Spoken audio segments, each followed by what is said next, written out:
Breaking news from the UK. Prince Charles has now tested positive to coronavirus. The 71-year-old, according to a statement which has just been released by Clarence House, has tested positive. There is about to be a briefing for royal correspondence, so we'll hear more out of the UK shortly about what contact he has had with others, what official functions there have been, what contact he has, of course, had with Her Majesty. But the heir to the throne, Prince Charles, is the latest person around the world to test positive to coronavirus.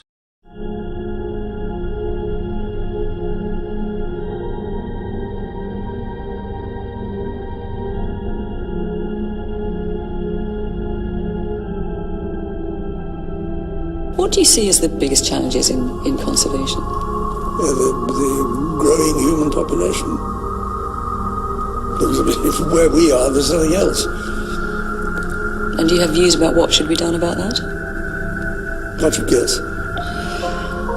Well, it could be on a spectrum from mass sterilisation to greater availability of contraception. I don't know what your views are as to what can be done about it. Well, I think it might be described as voluntary family limitation.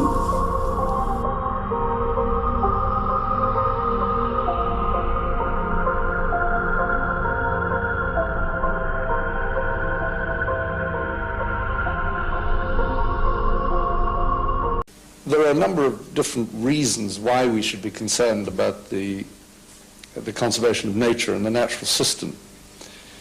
There's an economic reason, there's a scientific reason, there's a self-interest reason, but there should also be a moral reason, it seemed to me. And what I was hoping was that I asked the Dean of Windsor to use the consultation centre at St George's House to bring together some sort of theologians and some conservationists, people who understand about the natural system, really to talk about whether there is, or to try for the theologians, in a sense, to see whether they could develop a moral imperative, whether Christians, whether there is a Christian view about nature and whether there's a Christian view about the conservation of nature. Economic, industrial activity, if you go on expanding the human population. I mean, something's got to happen sooner or later, but I have no idea when it's going to happen. The fact is that we're on a very serious decline. I mean, there's a degradation of the environment is evident. We have heard that 500,000 children have died. I mean, that's more children than died in Hiroshima. And you know, is the price worth it? I think this is a very hard choice, but we think the price is worth it. When you consider whether or not you believe the New World Order plans to genocide away 90% of the Earth's population is a hoax or not, consider the Georgia Guidestones. The Georgia Guidestones are mostly unknown to the people in the United States. They're an important link to the occult hierarchy that dominates the world we live in. We don't know exactly who built it. There are 10 guides or commandments engraved in these stones in 8 languages. These are the guides. Maintain humanity under 500 million in perpetual balance with nature. Guide reproduction wisely, improving fitness and diversity. Unite humanity with a new living language. Rule passion, faith, tradition, and all things with tempered reason. Protect people and nations with fair laws and just courts. Let all nations rule internally, resolving external disputes in a world court. Avoid petty laws and useless officials. Balance personal rights with social duties. Prize truth, beauty, love, seeking harmony with the infinite. Be not a cancer on the earth. Leave room for nature.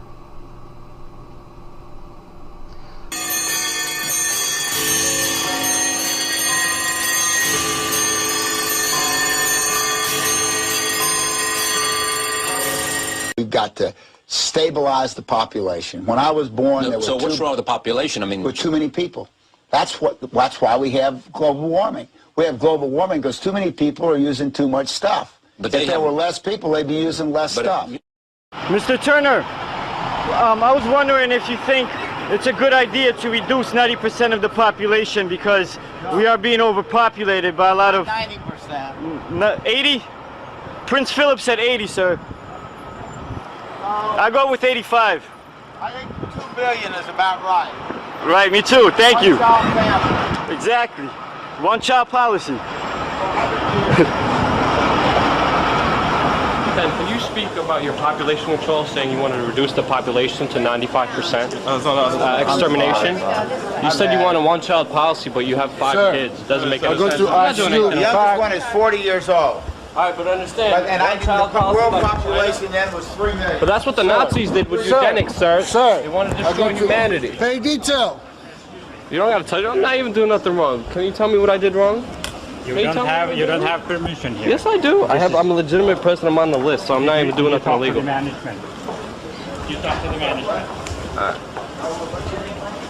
Ted Turner, you're an enemy of humanity, and your Nazi-like policies won't be tolerated. I don't want to give you any trouble. I'm just trying to ask my questions, and that's what I'm trying to do. I'm leaving, okay? Don't worry about that. Why do you want to destroy humanity, sir? You're an enemy of humanity. Why do you support eugenics? The Nazis support eugenics too. I'm on a public sidewalk and you cannot touch me. No, this is a public sidewalk. Get it. I'm just talking to him. I got to step to the... So what'd you do at the Bilderberg group? That's where you decided your eugenics policy? Now our foundation wants to do its part, and so I'm pleased to announce to you that we're pledging an additional $1 billion. It's not every day we give away $1 billion. Leaving Microsoft, Bill Gates bought $23 million of Monsanto shares. He now promotes GMOs and a vaccines collection he calls the solution for the world. Gates has been recorded explaining this solution is actually to cut the world's population. Now, the world today has 6.8 billion people. That's headed up to about 9 billion. Now, if we do a really great job, we could lower that by perhaps 10 or 15%. The density in the poor areas is greater than they can grow the food. The benefits there in terms of reducing the population growth. The only vaccines that reduce the population are ones that sterilize people. The BBC says his foundation's funding big sterilization programs such as this one that blasts men's scrotums with ultrasound to damage the sperm. Here Gates actually calls for the so-called death panels to decide whether folks should live or whether, as he puts it, they have no benefit whatsoever. And a lack of willingness to say, you know, is spending $1 million on that last 3 months of life for that patient, would it be better to see which ones actually have no benefit whatsoever? But that's called the death panel, and you're not supposed to have that discussion. Anthony Gates actually brags he's doing God's work. The boss of Goldman Sachs said exactly the same thing while sending millions into starvation. What the heck is going on? His father was one of the main grandfathers of the whole entire eugenics movement here inside the United States. And it's still going strong today. My dad was head of Planned Parenthood, and it was very controversial. And Bill Gates is here once again pushing the GMOs and everything else that is also reducing the population, because that's what he says. If we do a good enough job with vaccinations and everything, we'll be able to reduce the population. The polio vaccines now are the #1 cause of polio. There's no question that Bill Gates is not doing God's work. And if he is doing God's work, I would ask, which God? Yeah, how have we moved to open plans to take away our water, hoarding food, and population controls? They speak to us as if we are peon peasants in medieval times, and they are the kings, queens, and nobles. Why did they target the low-income portions? Yeah, May 25th, over 2 million people across 48 states and 6 continents marched against Monsanto. What do you make of the company refusing to talk to us because we covered the march? They can't stand up to the facts. They wouldn't come on this show. I would love to debate a Monsanto employee and show them that email. I mean, what would they say? They have nothing. They go into these poor communities and then, of course, reduced yields. So what happens to these farmers? They end up killing themselves by drinking the biopesticides that Monsanto gave them. So every 30 minutes, while we've been talking, someone has killed themselves. Execs now boast about infertility from GMOs, hoard food, and say water shouldn't be a human right. Monsanto has publicly stated it wants to control 100% of the world's food supply. The government isn't stopping them. Please keep your comments within 3 minutes. Thank you. Good evening. My name is Joe Mariano. I also run a website called thefullertoninformer.com. You know, I noticed that this is a pretty big building. When I pulled up in here, it obviously encompasses a lot of administrative offices and a lot of students. I guess this is a K through 12 system. And it's a pretty broad spectrum of demographic as well as ethnicity.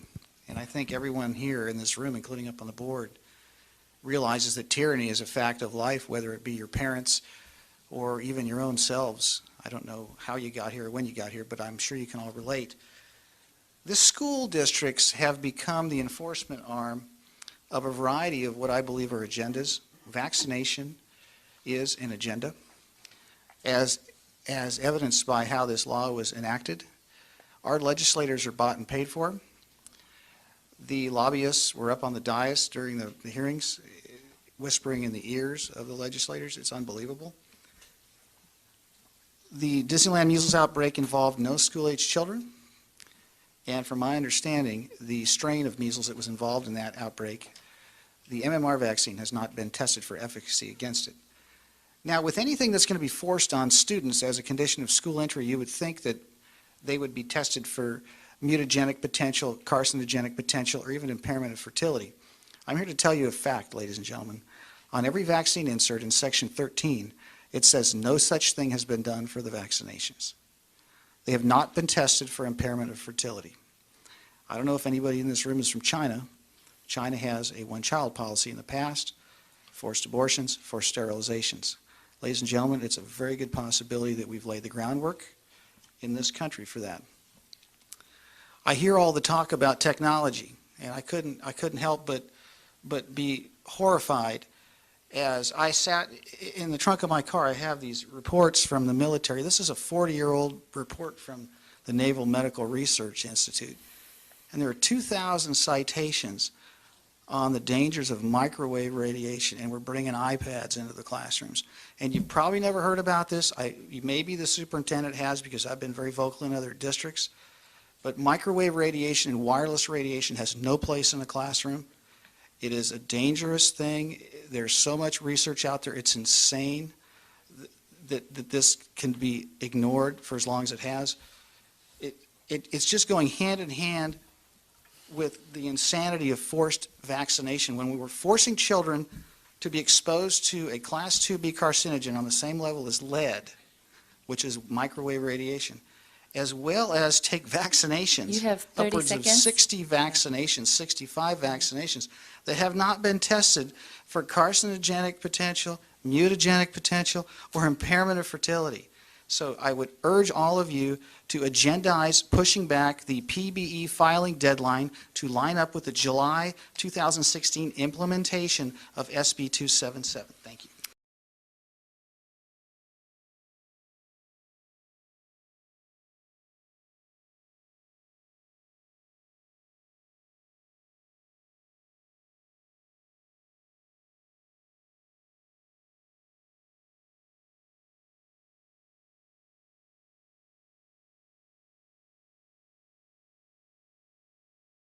What do you think are the most serious issues faced by conservationists and World Wildlife Fund over the next 20 years or so? 95% of the whole of the Atlantic rainforest in Brazil has disappeared in the last 100 years. There is simply nowhere for these animals to live. At the basis of it all is this colossal increase in the human population. It's one of the living species of the planet, but it's reaching plague proportions.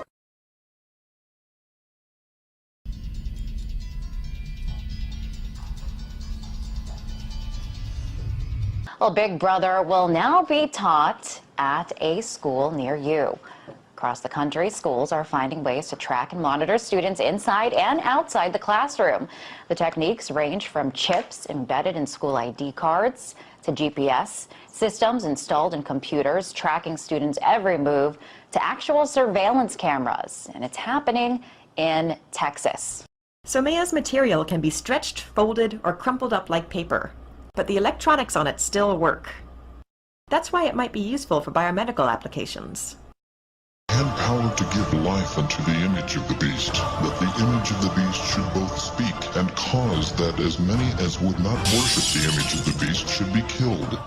This is a developmental system made by MC10, and it has an antenna and some sensors embedded in it. And what we plan to do is work with them to advance a tattoo that could be used for authentication.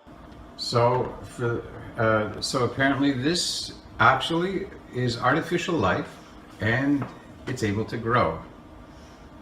They call that the nanotechnology. Nanotechnology, imagine that. Smart dust. This side you can see. What's happening here is what is inside, like this.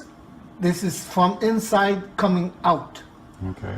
And it's nothing to do with the roots. Is more the matter is changing. Okay. And webbing, that's what the mission. See? The little one, that's why it's fractal. You have a big one and you have a small one. And when you look at the small one deeper, you can see there is a small one on top of the small one.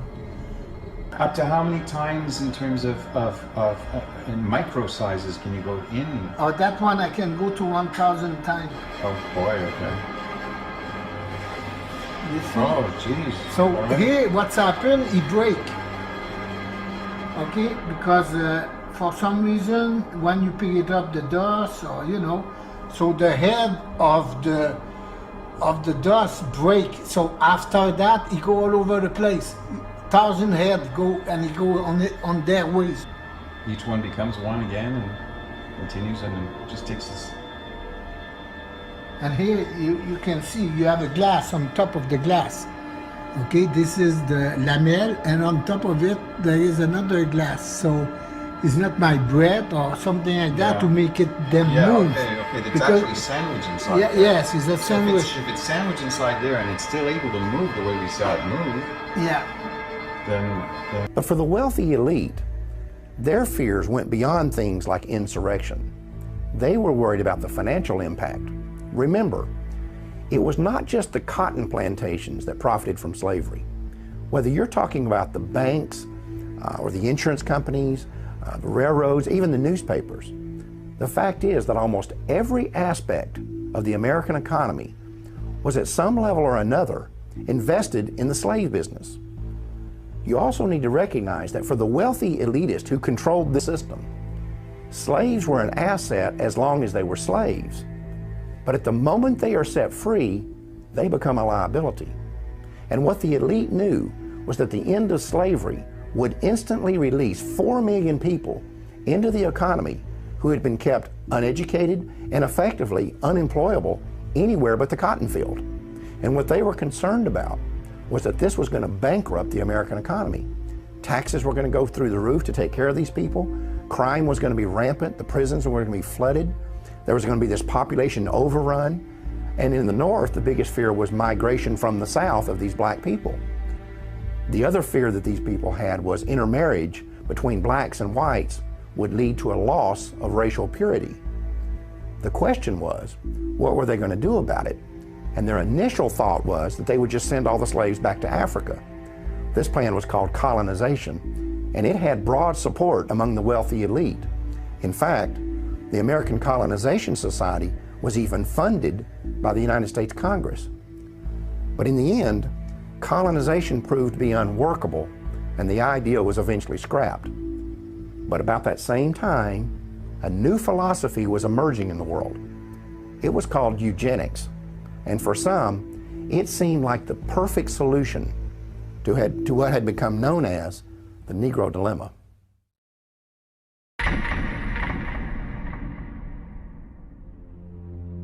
I do not join in the belief that the African is our equal in brain or in heart. And I believe that if we can, in any fair way, possess ourselves of his services, we have an equal right to utilize them to our advantage. Francis Galton, 1857. Francis Galton is known as the father of eugenics. He actually coined the phrase eugenics. So he believed in trying to increase those he felt were superior in stock and decrease those he felt were inferior. Francis Galton came from a very wealthy family, a family that made its wealth from the slave trade. And what a lot of people don't know is that Francis Galton was a cousin to Charles Darwin.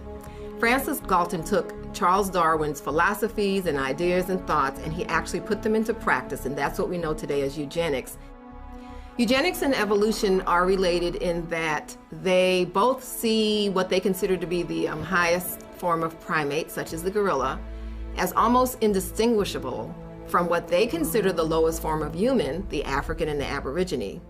At some future period, not very distant as measured by centuries, the civilized races of man will almost certainly exterminate and replace the savage races throughout the world. The break between man and his nearest allies will then be wider, for it will intervene between man and a more civilized state, and some ape as low as a baboon instead of as now between the Negro or Australian and the gorilla. Charles Darwin, 1890. Charles Darwin is very well known for writing The Origin of Species in the 1800s. This book gave rise to evolutionary theory. What people don't know is that there was actually a longer original title to this book, and that was On the Origin of Species by Means of Natural Selection, or the Preservation of Favored Races in the Struggle for Life. But they would hire crusaders to do the dirty work. And the primary one they settled upon was a woman named Margaret Sanger. She was the founder of the American Birth Control League and the publisher of its newsletter, the Birth Control Review. On a practical level, the relationship between Sanger and these elitists was basically a marriage of convenience. In order to advance their common agendas, they needed a front man and she needed money. And the whole thing would be held together by this kind of bizarre obsession with race and class. The result was that the American Birth Control League became the driving force behind the American eugenics movement.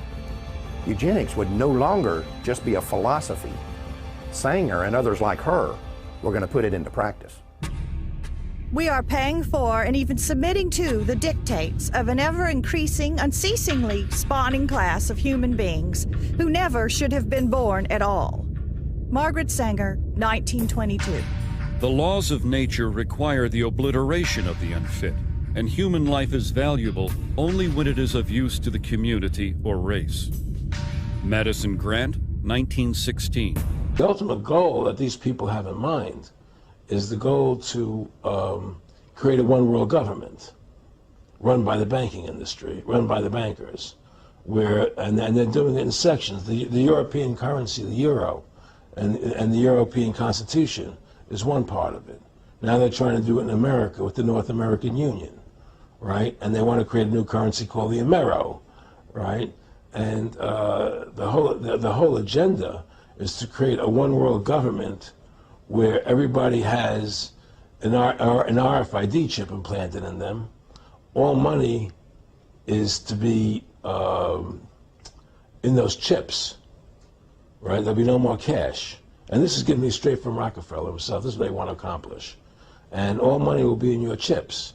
And so instead of having cash, anytime you have money in your chip, they can take out whatever they want to take out whenever they want to.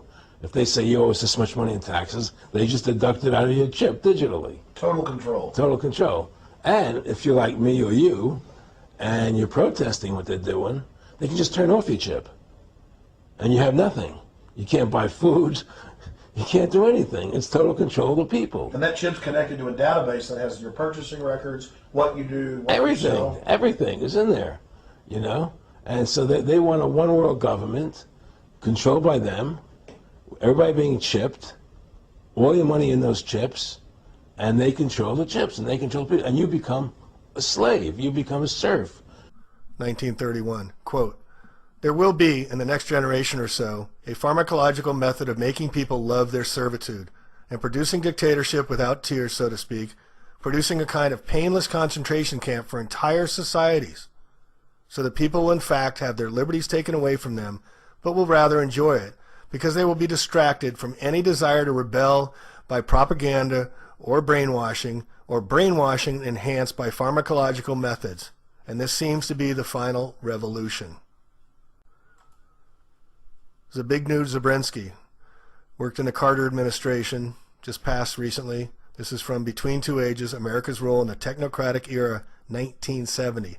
The technocratic era involves the gradual appearance of more controlled society.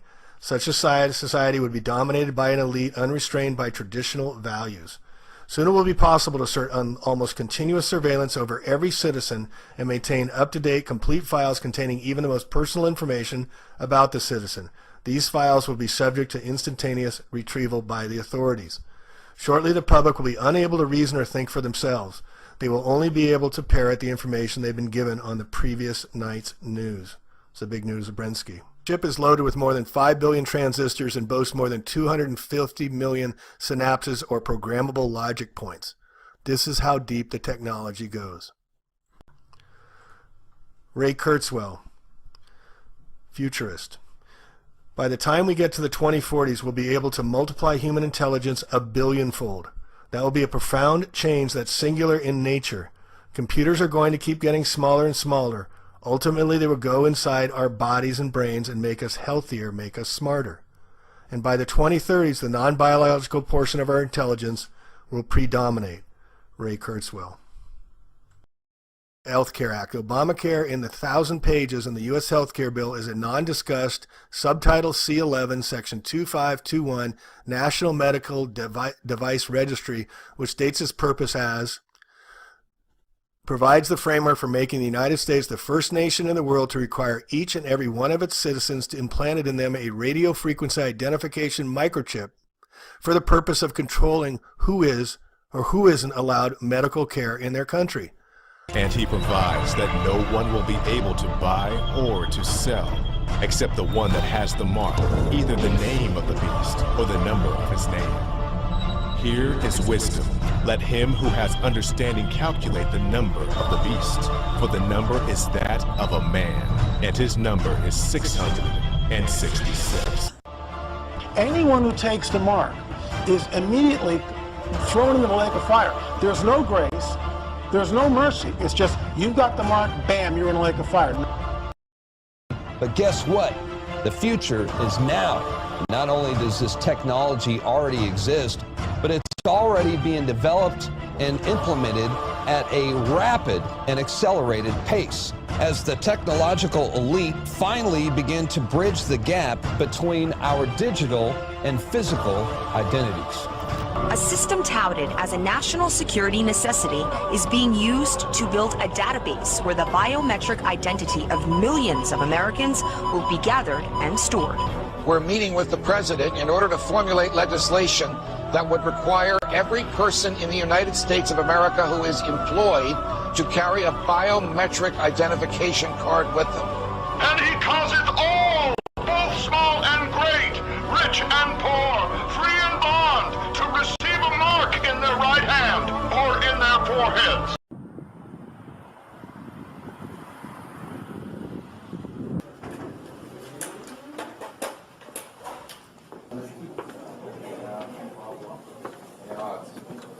To understand where this technology is headed, all you have to do is basically empty out your pockets. Eventually, developers want to replace everything that's in your wallet, your ID, your credit cards, the keys to your car, even one day, your passport. This is non-GPSable.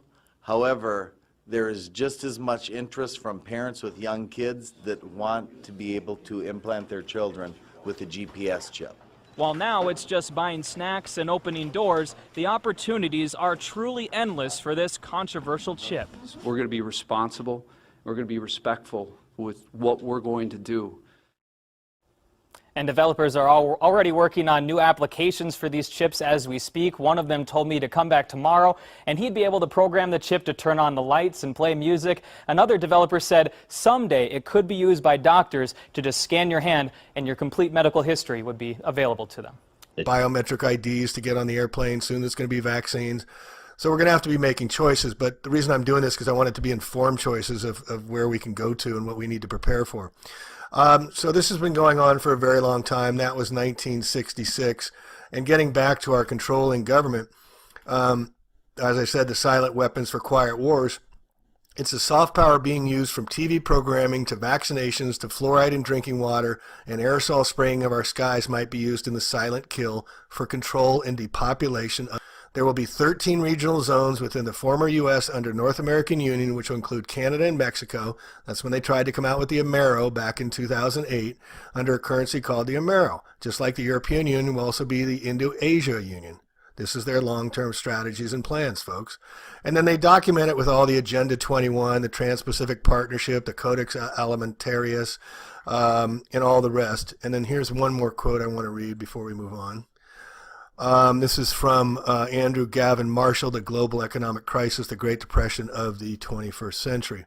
There is a transitional ruling class, a superclass that agrees on establishing a world government. They already have a world government, so I disagree with that. Your debt follows you everywhere in the world. We're under a one world financial government. Why aren't we under a one world rest of the government? The middle class is targeted for elimination because most of the world has no middle class, and to fully integrate and internationalize a middle class would require industrialization and development in Africa and certain places in Asia and Latin America. The goal of the superclass is not to lose their wealth and power to a transitional middle class, but rather to extinguish the notion of a middle class and transitionalize a lower, uneducated, labor-orientated class through which they will secure ultimate wealth and power. Look what's happening in the middle class in the United States with massive student debt, massive prime card debt, massive home debt. Everybody's in massive debt. They're getting rid of the middle class, folks. That's what this is saying. So Agenda 21, I'll put this in the show notes. Here's the biodiversity plan to move everybody off the rurals and into the cities, stack them and pack them. United Nations is behind all this. But here's Agenda 21. Here's their implementation chart. And you can see how much they're progressing along their scale. I highly recommend this book, Behind the Green Mask by Rosa Koire, if you want to understand more about their long-term agendas and plans. The weather's going to make a difference in this all, and they're controlling it. So anyway, it's just, I wanted to bring this to your awareness, but I wanted to move on and just talk about more of the society, what's happening. Here we see that sperm counts in the West are plunging by 60%, July 25th. This is due to the Epicite Monsanto that just merged with Bayer Pharmaceuticals for the pharmacology company from hell. Epicite was bought. It's a spermicide, reducing cell count, cell phones. All the silent weapons they talked about for quiet wars in 1966 is being implemented. We can see it going on.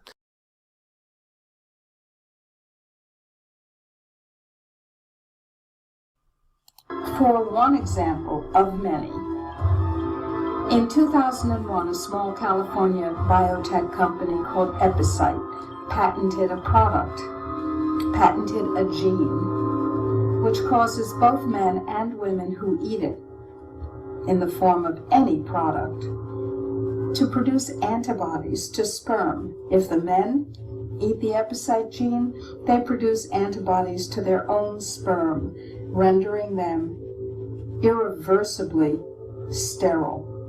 If women eat the Epicite gene, when they have intercourse, their bodies produce antibodies to the sperm that has been deposited, and they become infertile through the destruction of the sperm. Now, DuPont and Monsanto formed a joint venture, purchased the Epicite firm, and, quote, commercialized the Epicite gene. Do you want to know if the food that you're eating contains the Epicite gene? Sure you do. How about the food that your children are eating, or your grandchildren?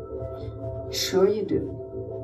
But the FDA, the Fraud and Death Administration, has made sure that under current laws, it is illegal for you to have that information.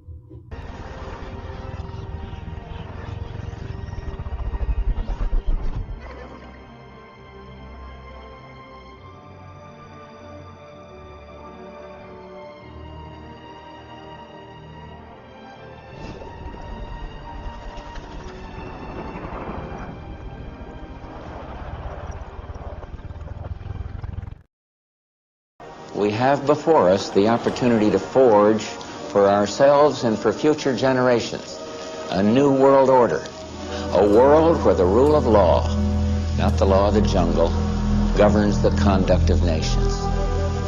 When we are successful, and we will be, we have a real chance at this new world order, an order in which a credible United Nations can use its peacekeeping role to fulfill the promise and vision of the UN's founders. 1945 and the end of the war through 1989 and the end of the Cold War, we had a worldview. Republican and Democratic presidents alike, from Harry Truman to George Bush, stood for freedom and stood for certain propositions that would make America strong and healthy and grow the middle class and shrink poverty and stand against communism. And after 1989, President Bush said, and it's a phrase that I often use myself, that we needed a new world order, and instead it looks like we got a lot of disorder. He wills. We have confidence because freedom is the permanent hope of mankind, the hunger in dark places, the longing of the soul. When our founders declared a new order of the ages, when soldiers died in wave upon wave for a union based on liberty, when citizens marched in peaceful outrage under the banner Freedom Now, they were acting on an ancient hope that is meant to be fulfilled. We have to put our money where our mouths are. And we can only realize the promise of this institution's founding to replace the ravages of war with cooperation if powerful nations, like my own, accept constraints. Sometimes I'm criticized in my own country for professing a belief in international norms and multilateral institutions, but I am convinced that in the long run, giving up some freedom of action, not giving up our ability to protect ourselves or pursue our core interests, but binding ourselves to international rules over the long term enhances our security. The affirmative task we have now is to actually create a new world order. We've got to be very strong, very, very smart, and we've got to come together, not only as a nation, but as a world community. Some of these people, this is a new normal. They're never going to go back home. So they want to help them as much so that they're never just walking out of here and feeling like they're going back onto the street. They work with them throughout the process here to help them adjust to this new world order that they're going to be living in after this. Oh, and I imagine there's so many questions, so much concern, and all of those people. I love, it was almost like on cue when you're talking about the army of volunteers. A flock of nuns walked right behind you. I mean, it could not.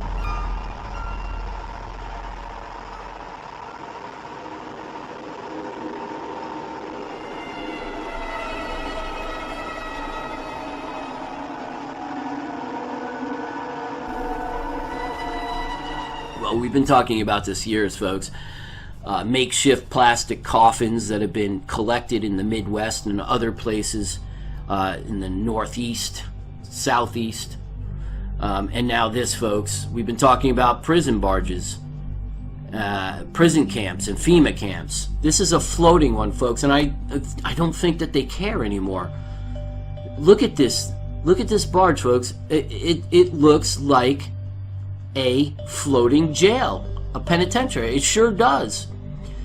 And two of these floated into Port Arthur. And let me read this article real quick. Because of Hurricane Harvey, there are some homeless people in Port Arthur, Texas that are thrilled about the temporary housing FEMA has hooked up for them. They're not too happy because the housing FEMA found them are barges. Yes, 3-story barges that are capable of housing hundreds of Hurricane Harvey evacuees. One of those displaced people is Gwendolyn Donahue. She is currently staying at a Red Cross shelter and doesn't like the idea of living on one of the boats. She was rescued from her home during Harvey, then transported from shelter to shelter. She said the last thing she wants to do is live on a barge on the water. I will say, I am not a fish, I'm not a crab, I'm not a shrimp, because I don't know nothing about being on a boat, said Donahue.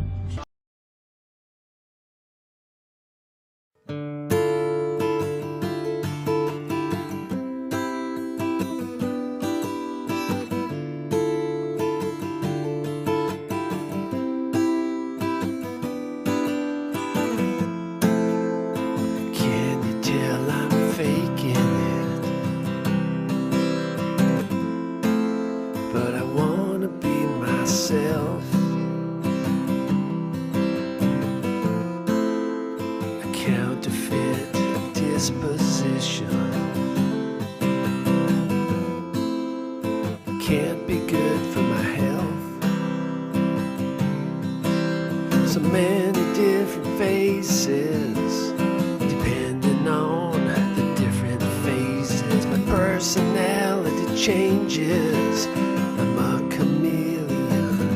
There's more than one dimension.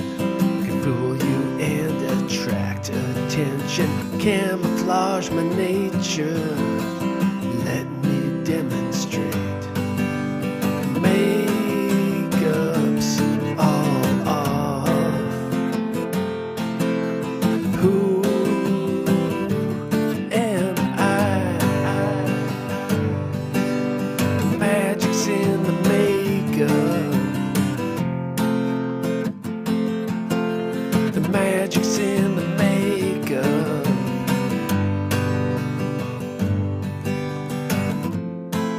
If you bore me, then I'm comfortable. If you interest me, I'm scared. My attraction paralyzes me. No courage to show my true colors that exist. But I wanna be the real thing. I can fool you and attract attention. Camouflage my nature. Let me demonstrate. Makeup's all off. Who am I? The magic's in the makeup. The magic's in the makeup. The magic's in the makeup.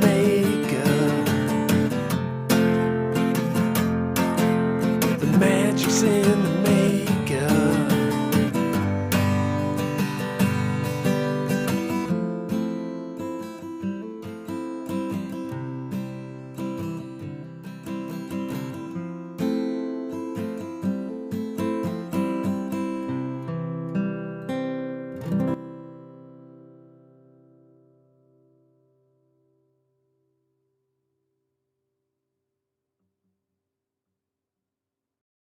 Hi, this is Ed back again with another video here. So something, according to the Vigilant Citizen here, an excellent news source, and I'll post a link to them in the description, something is wrong with Celine Dion's genderless clothing line. I'm just going to add a few things here in regards to some certain occult aspects to this, which I'll go into. Because when you look at it, it seems like, okay, someone somewhere has developed a new genderless clothing line. They're just tagging it as genderless because, you know, it's the new thing, right? But when you look a little bit deeper, there is a number of other interesting things going on. A pattern that might only be visible to some that are aware of certain other more esoteric aspects. And that is what I will go on. So we'll read through this Vigilant Citizen article here, and then what I'll do is I'll go into my own thoughts a bit later. Now, just point out this before I go on. This is all round. Here's an article from November the 14th, 2018. It's been talked about even today on the 21st of November. There are new articles. But Celine Dion launches new gender-neutral children's clothing line, allowing customers to choose outside stereotypes and norms. So let's just really get right into it. So this clothing line is this name here, which is Celine New, I guess Nanu or whatever it said, which is actually the brand none, or however you say it. I don't know how to say it. That's where we are today. You can't even read the names of brands. But they are a celebrity brand, okay? Celebrities choose this line of children's clothing to literally dress their children. This obviously is a brand marketing tactic, but seems to work quite well. A lot of celebrities really wearing their clothing. So a very powerful, influential brand. And the Vigilant Citizen has some links here. So there is a promo video, which I'll go into here. I'll just jump over to it in a moment. But really what that shows is basically Celine Dion walking into a hospital, and you have these classical definitions, I guess, in forms of color and symbolism of the male and the female.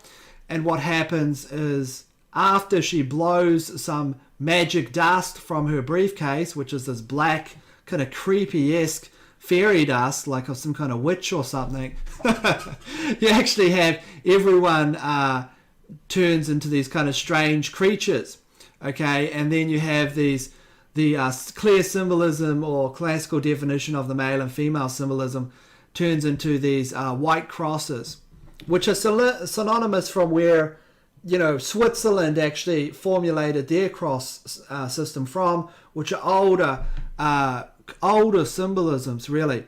Now, Switzerland is denoted today to be a neutral entity. So you might say a reference, well, it's a reference to Switzerland. Well, no, it's a reference to something that was, you know, an idea within these symbolisms that came before Switzerland really adapted the cross, which is this idea of neutrality.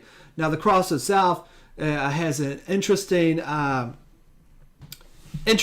definition. Okay, so what you're talking about here, I guess, in forms of symbolism, is the destruction of the classical pillars here, the classical pillars of male and female, the masculine and the divine feminine, and what you're talking about is the replacement with these neutrality symbols, which is also the same symbolism. This is probably this might be getting a bit too esoteric for people, but it's kind of like a symbolism synonymous with Baphomet, would you believe? Now, why would I say that? Well, Baphomet, the actual structure, is referred to in an old Templar or Crusader letter, and also drawn by Levi, is the idea that of the neutral or the duality. That is the duality between the male and female, and it's characterized, and you can see occult drawings of it, where Baphomet has both the sexual characteristics of a female and a male, or at least the breasts of a female and the phallic symbolism of the male itself, as well as the half goat, half man. So it's the intertwine of the beast and the man as well. It literally is a symbol of relativism. And you can see the replacement of the cross, neutrality as a precursor symbol to, you know, the idea which you can see portrayed in Switzerland of neutrality is literally this relativistic symbol or mode which might denote that. I mean, this could just be the ravings of a tinfoil hat individual like me, but it could possibly be something else. I have no idea. Go out and do your own research, but there is a transition here. Were the people aware of it? That is the question in the room. Did they design the video with these concepts in mind, or is it just really video making? I think that there was some thought that went into this. Why? Because there are a number of different things, including the New Order is the t-shirt that is one of the brands that all the children wear. There also is, according to the Vigilant Citizen, when the accounts were checked, you know, the Instagram accounts, there is occult symbolism on there. So if the people that design the clothing seem to have an interest in occult, which we'll take a look in, then it seems perfectly reasonable to assume that their interests in the occult have stemmed into the creation of the video itself advertising the children's brand. I mean, that is evidence of an interest in it, and also certain symbolism you see within it. Now, here is some things here, and these Vigilant Citizen talking about this is on the brand's About page. Here you have a skull, again, and there's lots of these different things with celebrities having one eye showing. You probably see that a lot. The skull itself features a lot within their branding as well. Skeletons, skulls as well. As you can see, if you look closely, that hat there actually has a skull on it. Okay, and skulls mean all kinds of things, but in the occult they have different meanings. One classical meaning, even if you take mainstream art or definition, is really the idea of death and rebirth. Of course, there's a lot of paintings that have skulls in them. Some people state that that was a reminder of the artist's impending death, but skulls in the occult can stand for the death of something and the rebirth, not just the idea that you are a mortal being. For instance, here you see it combined with birth itself. So you have the skull, the idea of the death of something old, and the rebirth of what? A new order, a new world order. Just like that famous George Bush line there, New World Order. So you can see this on the About page, and here are some more photographs from their account. Here is one hoe with a kid, okay? And this is from their new clothing brand, Hoe. Well, the hoe, as the Vigilant Citizen writes, is in reference, can be in reference to something else, like a hoe, a prostitute, or whatever, etc. I don't know. They state this as part of their holiday brand. Go and do your own, make up your own mind. Let's get physical, and here is some more symbolism of eyes. It seems like they have 6 on their legs. Not sure. I have no idea if that's 36 or 66. I don't know. But there's these shirts, and they all have eyes over them. There's all this eye symbolism. Kids with these branches of horns on their heads, of course. And it's all of it together, which is odd. Here's another classic. This is a real interesting one. A baby with devil horns hat. So cute. So obviously, when you have the devil horns and you literally have the stars as well, it's very synonymous with Baphomet, okay? It just is. If any man worship the beast and his image, and receive his mark in his forehead or in his hand, the same shall drink of the wine of the wrath of God, which is poured out and in the presence of the Lamb. Researchers are developing sheets of ultra-thin, ultra-flexible electronics that can stick to your body. These electronic skins, or e-skins, can bend when you flex your elbow and twist when you rotate your wrist. Researchers are just beginning to imagine all the medical innovations that could come from these e-skins. More now of our special coverage here tonight, life in the U.S. in 10 years' time. By that time, there may be all kinds of new ways to safeguard and identify all those things that make each of us unique, our faces, even our fingerprints, even our eyes. Science fiction 20 years ago, but a biometric reality today. The technology is based on answering one simple question. Am I who I say I am? Already, fingerprints and iris scans verify passenger identities at airports. Within 10 years, that technology may be even more widespread. And look for more complex facial recognition programs that scan a crowd of thousands looking for a single terrorist. Today's facial recognition software starts with the eyes. Then it maps out the contours of the face and compares that against a database of millions, a database that's growing by the day. What's next? At the University of Bath in England, researchers predict big changes for consumers. I think it is possible to free us completely of our wallets and keys using biometric technology, if that's what people want in 10 years' time. In fact, it's already here. The latest home security locks use fingerprints to control deadbolts. And at the Jewel Osco grocery store in Chicago, some customers pay using their fingerprints. No paper or plastic. You don't really need anything other than your hand, and you already got that with you. So will future department stores scan our irises, like in the movie Minority Report, then offer products catered to who we are? Hello, Mr. Yakamoto. Welcome back to the Gap. Experts say that technology is here now. The challenge is to safeguard our privacy in a brave new world. Able to find that individual if that person wanders away. But I certainly would, and I think it's a coming thing. And the problem is that medical technology is so far behind that RFIDs are going to really be the impetus in order for us to get new technology in the medical field that's going to help people improve their quality of care, and that's what it's all about. And I'm sorry, sir, did you just say you would get one implanted in your arm? Absolutely, without a doubt.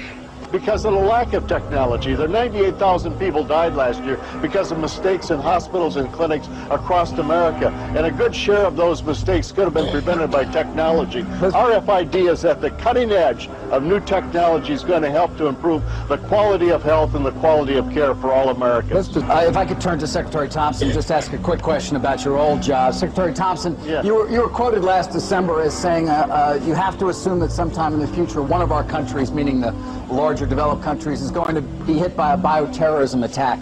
I assume you saw an article in the Wall Street Journal yesterday detailing failures, at least thus far, in developing with the U.S. government's help new vaccines and drugs to counter biological threats. And I'm curious to get your reaction to that. Well, I think the story is somewhat correct. But you got to realize that the United States was starting from nothing. Eventually, it will be possible to make things that are on a sub-millimeter size scale. Tiny specks of computer smart dust will form a vast invisible network that can help manage the infrastructure of even the largest city.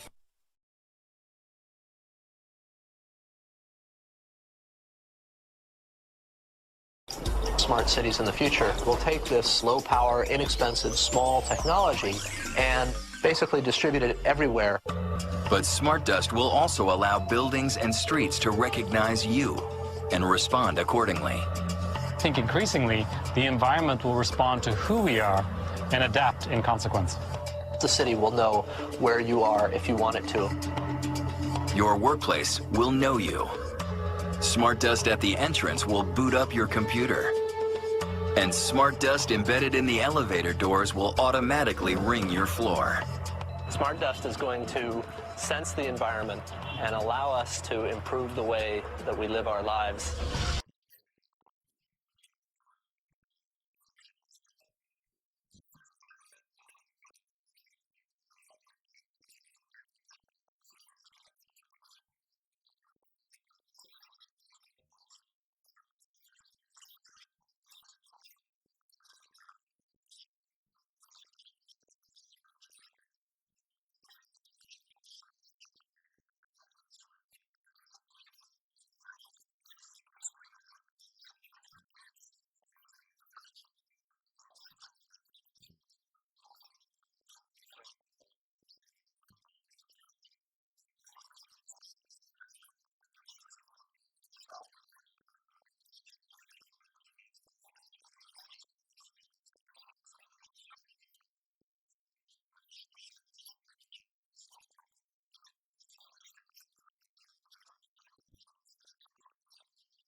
All men are created equal. Well, it's not true. Because some are smart, some aren't. The family subscribes to a racehorse theory of human development. When you connect two racehorses, you usually end up with a fast horse. Secretariat doesn't produce slow horses. They believe that there are superior people, and that if you put together the genes of a superior woman and a superior man, you get a superior offspring. You have to have the right genes. I have a certain gene. I'm a gene believer. Do we believe in the gene thing? I mean, I do. I have great genes and all that stuff, which I'm a believer in. Well, I think I was born with a drive for success. I was born with a certain intellect. The fact is, you have to be born and blessed with something up here. God helped me by giving me a certain brain. It's this. It's not my salesmanship. It's what? This. You know what that is? It's the brain power. I have Ivy League education, smart guy. I have like a very, very high aptitude. I'm pretty good at English. I always did very nicely in English. I mean, like, I'm a smart person. You're born a fighter, and I've seen a lot of people, they want to fight, but they can't. Some people cannot genetically handle pressure. I always said winning is somewhat maybe innate. Maybe it's just something you have. You know, you have the winning gene. Frankly, it'd be wonderful if you could develop it, but I'm not so sure you can. You know, I'm proud to have that German blood. There's no question about it. Hey everyone, this is Mike with On Point Preparedness. Today, I have to share with you an incredible prophetic message that I believe was revealed directly to me by the Father. In this video, I will not only share with you the prophetic event that happened between Pope Francis and Donald Trump's May 24th meeting, but how God revealed its significant importance to me. As I write the words to this video, I am still marveling at the circumstances which led me to decipher this event.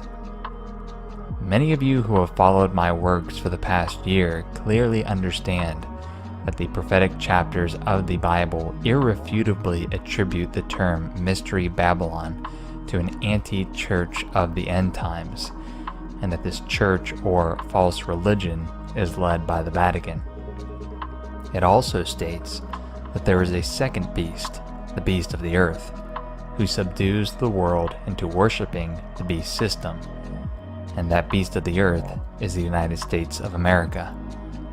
If you are in disagreement with these concepts, or they are completely foreign to you, I have placed some of my most pivotal YouTube videos on this subject in the YouTube description box for your convenience. Ever since the events of September 23rd, 2015, where these two beasts came together for a historic event in which Pope Francis spoke to a joint session of Congress, I have followed the relationship of these entities in detail. Therefore, when Donald Trump took office, I took the position that Donald Trump was not a Christian savior appointed by the Lord, but the new head of the beast of the earth. But have you ever asked God for forgiveness? I'm not sure I have. I just go and try and do a better job from there. I don't think so. I think if I do something wrong, I think I just try and make it right. I don't bring God into that picture. I don't. Now, when I take, when we go in church and when I drink my little wine, which is about the only wine I drink, and have my little cracker, I guess that's a form of asking for forgiveness. And I do that as often as possible because I feel cleansed, okay? I stated on record in January 2017 that he and Pope Francis would come together, despite opposition from the mainstream media and many of my subscribers, who stated that the two were so diametrically opposed that they would not meet. And so here we are on May 24th, 2017, where these two leaders have come together seeking common goals. That is, the unification of religions in the spirit of peace, solidarity, and combating extremism. All in all, their meeting lasted less than an hour, and on its surface, there was some symbolism that I had anticipated. That is, Trump and his family would submit to Pope Francis. Sure enough, they did so as Melania, Ivanka, and their aide all wore black veils and black dresses, which is a common practice of submission or respect amongst formal female visitors to the Vatican. This is in stark contrast to the fact that none of these women, or any of the women in the Trump entourage, wore any head covering at all during their visit to Saudi Arabia. However, the symbolism goes much, much deeper than this, and it is in regards to the gift that Donald Trump presented to Pope Francis. So what is this gift and what prophetic significance does it have? First, let me help you understand how God communicates with me and how he said that I must focus on Donald's gift. In running On Point Preparedness, I tirelessly research news articles, books, and even ancient texts. These activities, along with my full-time job, 2 children, and wife, prevent me from getting back to hobbies and the actual original founding purpose of On Point Preparedness, which was based on wilderness survival. 3 days earlier, on May 21st, 2017, with what little free time I had, I picked up the following wild edible book from my collection of about 12 or so wild edible books. Each of these books is several hundred pages long and contain information about hundreds of different plants. I was only able to read a single section about one plant which I had not researched before, and that is the North American lotus plant, known as the Nambo lutea. This event by itself is essentially meaningless.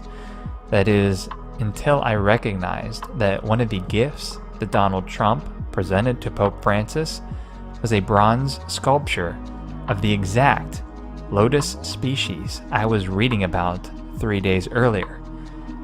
Is it mere coincidence that of all the gifts that Donald Trump could present to Pope Francis, it would be one species of plant out of several thousands of species of plants?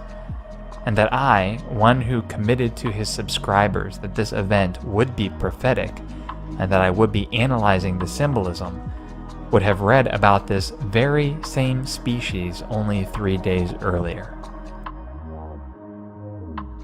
So what is the important symbolism? The lotus is one of the most occult and ancient symbols of the natural world. And the fact that Donald Trump chose this sculpture, which was entitled Rising Above, is of grave concern. The lotus is the flower sacred to the Aryan Hindus, Egyptians, Buddhists, and more. References to it are found in the Egyptian Book of the Dead, the Jewish mystic religion of Kabbalism, and several other pagan religion texts and sculptures. For the occult, it represents the divine rebirth unto enlightenment, an abstract concept that is brought to life in the concrete or visible form of a lotus. It is, in essence, the same symbolism as the enlightenment of the all-seeing third eye. To name a few examples of its prevalence, you can see this in the occult film I, Pet Goat 2, where a lotus flower is seen blooming at the heels of then President Obama. His face grows stark as he witnesses the reality of this transformative stage of enlightenment. In Egypt, you can see here the 4 sons of Horus being birthed out of the lotus flower. In Buddhism, Buddha is frequently attributed to holding the lotus, and the list goes on and on. The reason why the occult reveres this flower and its symbolism of rebirth unto enlightenment is best described by Helena P. Blavatsky, who is the co-founder of the Theosophical Society, and she writes specifically on the lotus flower. For reference, the Theosophical Society shares ideology and partnership with the Lucis Trust, an organization that directly worships Lucifer and states that he is a misrepresented angel that sacrificed himself for the good of mankind. In her book, The Secret Doctrine, she references a passage from the Kabbalistic manuscripts, which states, pointing to like signification was the lotus growing in the waters of the Nile. Its mode of growth peculiarly fitted it as a symbol of reproductive activities. The flower of the lotus, which is the bearer of the seed for reproduction, as the result of its maturing, is connected by its placenta-like attachment with Mother Earth, or the womb of Isis, through the water of the womb, that is, the river Nile, by means of the long cord-like stalk, the umbilicus. Nothing can be plainer than the symbol, and to make it perfect in its intended signification, a child is sometimes represented as seated in or issuing from the flower. So you can now see how the occult viewed the flower as a symbol of rebirth as a child, or this rebirth into enlightenment, represented by a child coming out of the flower head. The Kabbalistic manuscript continues with the sexual and reproductive symbolism of the lotus. It states the locality of the womb is to be taken as the most holy place, the sanctum sanctorum, and the veritable temple of the living God. This falls in line with all occult practices, as they practice sex magic and literally worship the female body. She also makes note of the lotus from the ancient Egyptian ritual Book of the Dead, which has a section entitled Transformation into the Lotus.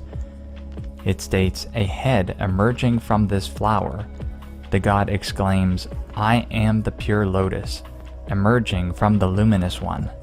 I carry the message of Horus. I am the pure lotus which comes from the solar fields. So, I believe that the Antichrist spirit was definitely at work in this meeting. Any multitude of gifts could have been given to Pope Francis. Books, medallions, sentimental items, other pieces of art, etc. But out of these multitudes, Donald Trump chose the lotus. As the Egyptian Book of the Dead states, is Donald affirming that he carries the message or gift of Horus, an enlightened message essentially from Lucifer. He's out of this world, the current commander of the International Space Station, about to break a big record tonight. Here's ABC's Gio Benitez. They call it the Peggy factor, Mission Control's code word for the way superstar astronaut Peggy Whitson always gets the job done. I love it up here. Tonight, Commander Whitson making history with her record for any American. By the time she lands in September, her tally will be 666 days. 666 days in space. The greatest trick the devil ever pulled was convincing the world he didn't exist. You're the one who said you walked on the moon when you didn't. Calling the kettle black, if I ever thought of it. Saying I misrepresented myself. Away from me. You're a coward and a liar and a thief.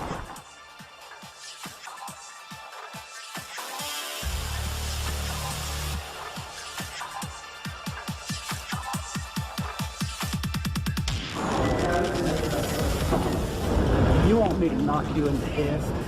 Well, I want you to swear to God on the Bible that you walked on the moon. Okay. If you walked on the moon, we're given the opportunity to swear to God that you walked on the moon. I'm going to give you the opportunity to get the hell knocked out of you if you don't leave me alone. Oh, yeah. Tractor beam. Sucked me right in. I was going to say thank you very much. I mean, that's, as a science journalist, my question is, through your career and your writing and your acting, you've inspired so many people to enter the sciences. How do you balance science with science fiction? Well, they're both the same. I'm excited about it, and the idea is to democratize space, to lower the cost of getting to many destinations in our solar system. And the reason you do this, everybody, the reason a society does this, there are two questions, Lauren, that we have all asked. Where did we come from? How did we all get here? Where did we come from? And are we alone in the universe? And if you want to answer those two questions, you have to explore space.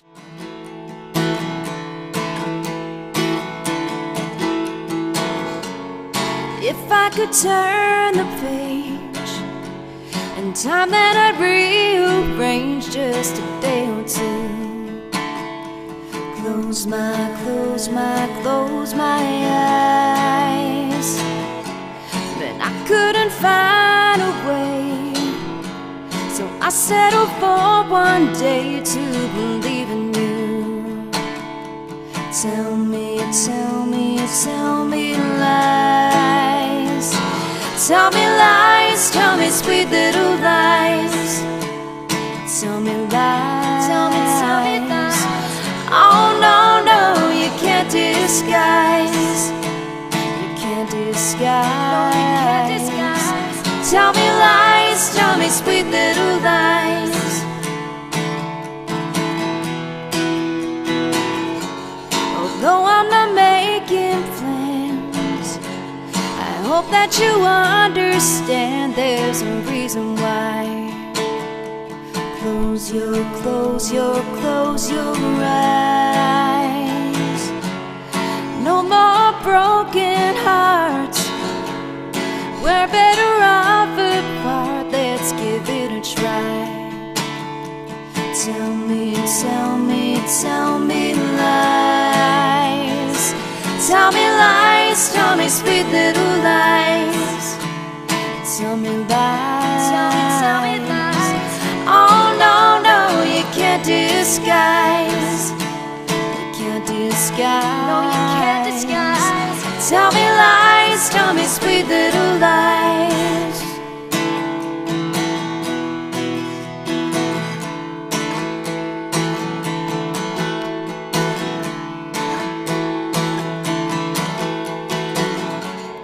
If I could turn the page and time that I'd rearrange just a day or two.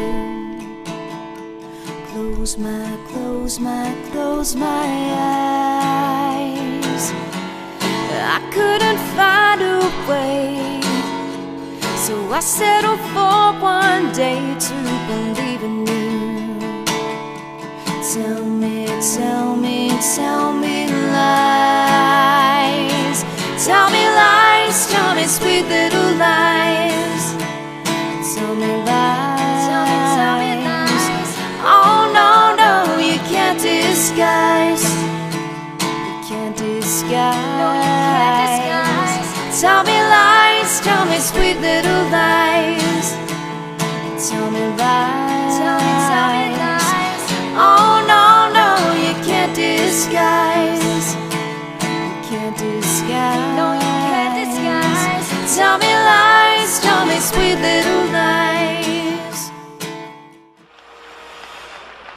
We choose to go to the moon in this decade and do the other things, not because they are easy, but because they are hard. Because that challenge is one that we're willing to accept, one we are unwilling to postpone, and one we intend to win. The drink the astronauts took to the moon. Astronauts to the moon. Why don't you just put the end to the record in the argument and put your hand on the Bible, swear to God you walked on the moon. Mr. Sabro, knowing you, that's probably a fake Bible. Well, you're talking to the wrong guy. Why don't you talk to the administrator at NASA? We're passengers. We're guys going on a... Why has nobody been to the moon in such a long time? That's not an 8-year-old's question. That's my question. I want to know, but I think I know. Because we didn't go there, and that's the way it happened. And if it didn't happen, it's nice to know why it didn't happen, so in the future, if we want to keep doing something, we need to know why something stopped in the past that we wanted to keep it going.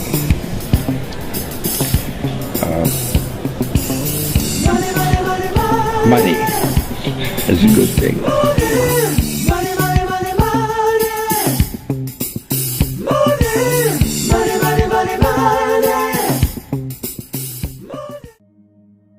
There will be an event where Muslims will give up Muhammad and Allah, There will be lukewarm Christians who give up Jesus Christ. There will be Buddhists that give up Buddha.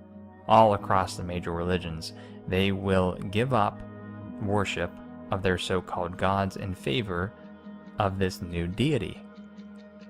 And for those of you that follow my channel and others like it, I mean, that is why this whole alien deception or demons manifesting in physical form as aliens is so intriguing. Because I honestly cannot think of a single event that would make worshippers of all the world's religions drop what they are worshiping today in favor of this new deity, unless it were supernatural, it was out of this world. And as Hollywood so eloquently shows us, you know, people do come together in awe and wonder, wanting wisdom and knowledge. I've tied that in together for you guys as well.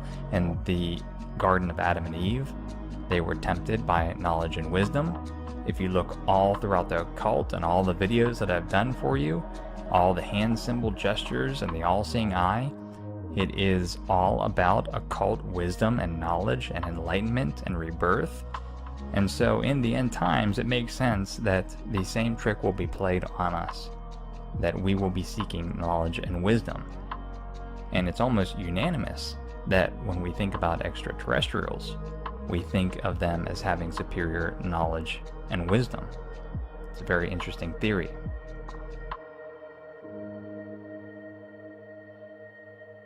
Today we're taking a crucial step to secure America's future in space by reviving the National Space Council after it has been dormant almost 25 years, if you can believe it.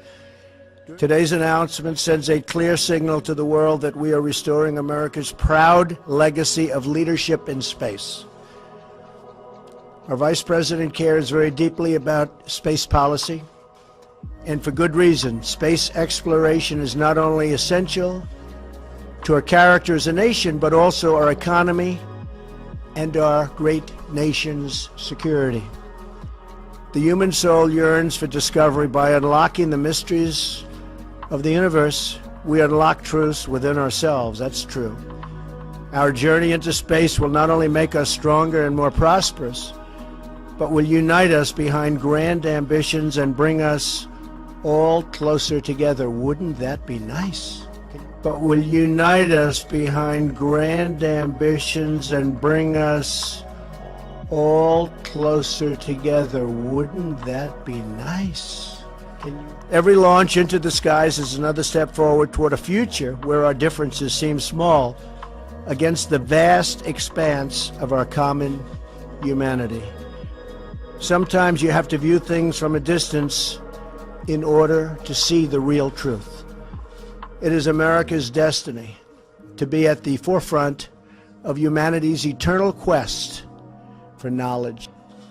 It is America's destiny to be at the forefront of humanity's eternal quest for knowledge.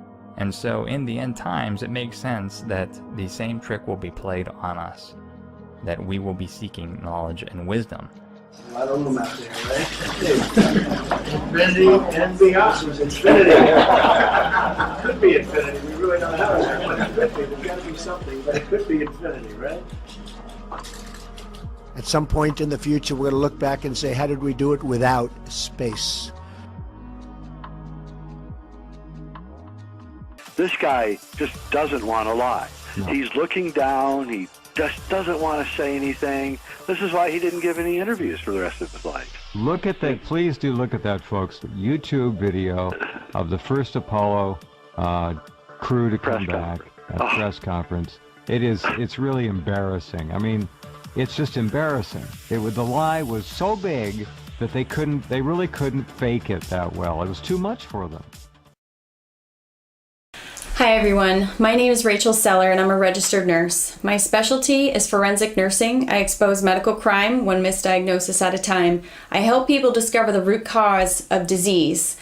I'm also a holistic nurse, so I specialize in all things natural medicine, integrative and functional medicine. Today, I have a very important message for you about vaccines containing MRC5 cell line. This is an urgent message, but before I go into it, I want to tell you a little bit about myself. When I graduated high school, I joined the United States Navy and I became a hospital corpsman. I remember injecting newborn babies with vitamin K and hepatitis B vaccine. I was 18 years old. At the time, I really didn't quite understand what I was doing. Looking back now, I also remember people leaving from boot camp on crutches after receiving hepatitis B vaccine. What we now know about vaccines is they are genetically modified organisms. They are made in a lab. They are using aborted human fetal cells. I also want to tell you that my brother, who's 18 years old, was vaccine injured. He went paralyzed from waist down after a flu shot, and none of the doctors knew what was wrong with him. He was also born with Down syndrome. So all these things compiled was very devastating for the family. And I will tell you today that these vaccines that they are making, the only thing I can think of is calling it witchcraft, medical sorcery. This is vaccine sorcery because the MRC5 cell line is actually using aborted human fetal tissue. This fetal tissue has been around since the 1960s. And I want to teach you how to read medical literature like a pro. Every vaccine insert that contains MRC5 cell line has an insert. And on that insert, it will say MRC5. The most concerning thing to me is healthcare professionals, I don't think that all of them fully understand what they're injecting. The most important message that I can tell anyone is doctors, nurses, pharmacists especially, know what you're injecting into people. An MRC5 cell line contains aborted human fetal tissue from the 1960s. But the important thing to know about it is that it is an immortalized cell line. That means continuous. Anything that divides continuously is an abnormal cell. That is cancer. The other word that is really important to know is diploid. Human diploid cells. That is human fetal tissue.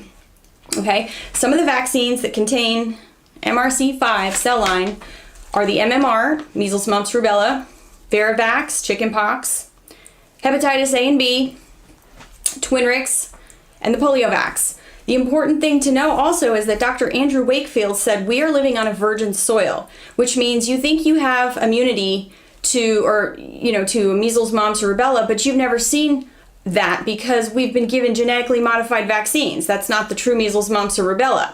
So there's a report from an institution called Corvelva, and this is an institution out of Italy, and this is a report on the genome sequencing that basically they're showing. So here on the right, you have what they are considering normal human DNA. And on the left, notice the center, how it's all like spaghetti. So this DNA that they're creating in a lab has insertions, deletions, and translocations. What that means is the normal ATCG sequence that DNA has is being rewritten. The human genome is being rewritten by scientists. And they're AI God programs that they use to sequence DNA. This is basically injecting cancer into your body. So there's 1,000 large deletions, there's 10 inversions. All of this comes from the aborted human fetal cell line, the lung tissue in particular. So you can go to corvelva.it and print this out. I'm going to put a link below. Some important language. Engineered cell line. This is testing for genetic stability. Engineered cell line. In this report, it talks about basically residual DNA. It could be oncogenic. Oncogenic means cancer. That's oncogenes, including the integration and expression of uncoded oncogenes or insertional mutagenesis. Mutant, there's the word. Following DNA integration. Residual DNA might be capable of transmitting viral infections if retroviral proviruses, integrated copies of DNA virus, or extra chromosomal genomes are present. So basically, they're taking aborted human fetal cells that are cancerous and they are putting it into your vaccine. MRC5 cell line is a genetically modified cell line, but this is nothing new. That's in the insert. This is why we have cancer and autoimmune, folks. It's very important not to fall into any of the cancer vaccine scams. Vaccines are bioweapons, and the ones that contain MRC5 cell line is a whole nother level of a bioweapon. It's grown in a monkey kidney, So this report here, wow, it's such a good report. So certain cell lines with the ability to multiply indefinitely, which means they keep going. These cells have been around since the 1960s. It's in the polio vaccine. They've known that. And it's called continuous cell lines. For vaccines produced in continuous cell lines, both carcinogenic and non-carcinogenic risk assessment and risk mitigation must be performed. So that's that part of the report. The other part is, again, we're trying to rewrite the human genome. When you inject yourself, forget that. When people say that they don't want to eat genetically modified foods, that's one thing. But to understand the true mechanism of what is happening when you put a genetically modified organism into the body, that's where the cancer and the autoimmune come in. So this report, every family in the world should have this report. You'll see an unusually high incidence of MS in nurses because nurses are given the vaccines, but it's a 3 series when they wanted to push that on us. So I don't inject vaccines into myself because I know the truth about vaccines. I know what's in them. They are bioweapons, and my new term is medical sorcery. It's vaccine sorcery. This is witchcraft, okay? This is basically people doing dark things in dark labs, and the truth has always been there, but it's been suppressed. So in conclusion, we're talking about several unknown variants, and some are located in genes involving cancer. So they tell you everything in the report. Where's the other part of it? So, conclusion. So in conclusion, any vaccine that contains MRC5 cell line, professionals, doctors, nurses, please, I can't express enough how we have such a knowledge deficit in our community. And most pharmacists that I've asked aren't even really aware of MRC5 cell line or what it is to be able to explain it. But why would you inject cancer-laced vaccines into yourself, into your friends, into your family? Don't do it. As professionals that have a healthcare license, if you have a license to inject, please understand, read the inserts, do your homework and advocate for your patients, educate them about the truth about vaccines. So as a consequence, this vaccine should be considered defective and potentially dangerous for human health, in particular of the pediatric population, who is much more vulnerable and to genetic and autoimmune damage due to the immaturity of the repair systems. If you want any information on the truth about vaccines, you can go to thetruthaboutcancer.com. You can look up Dr. Andrew Wakefield. And more importantly, I encourage you to watch Vaxxed, the movie, the CDC cover-up to catastrophe. The whistleblowers have been blowing the whistle for a long time. The truth is out. MMR vaccine is a cancer-laced vaccine. It causes cancer and autoimmune. Look at the vaccine insert, read the ingredients. MRC5 cell line, human diploid, immortalized cell line, continuous cell line. That is all cancer, ladies and gentlemen. So my name is Rachel Seller. You can call me the Forensic Nurse if you want to follow me for the most cutting-edge news and healthcare information, how to heal naturally. You can follow me on Instagram, I'm on LinkedIn, I'm on Facebook, but I have my website, rachelseller.org or theforensicnurse.org. Signing off.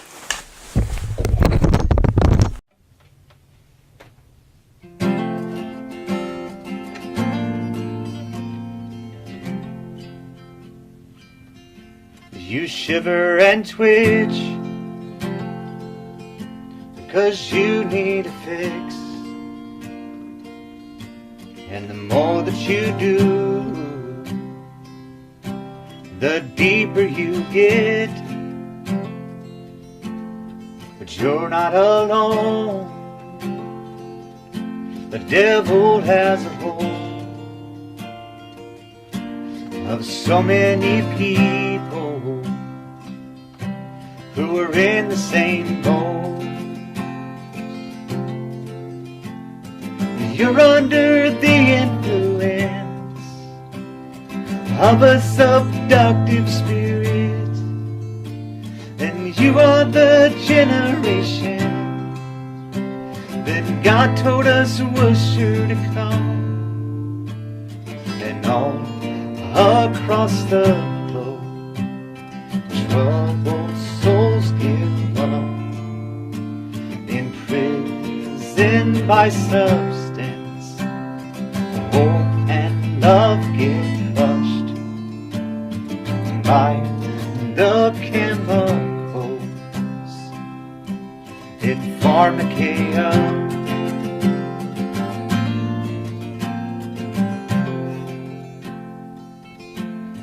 There is a void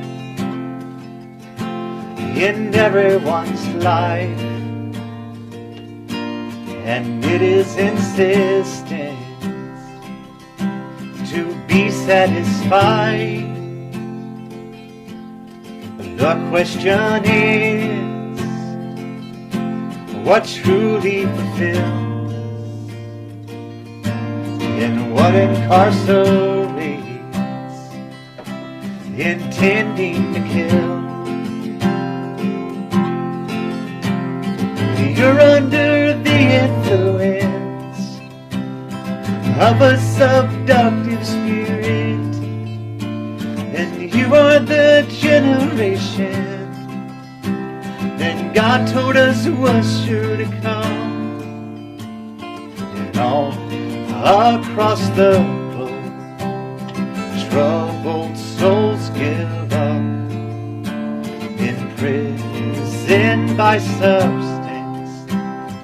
Hope and love get crushed by the chemicals in pharmacia.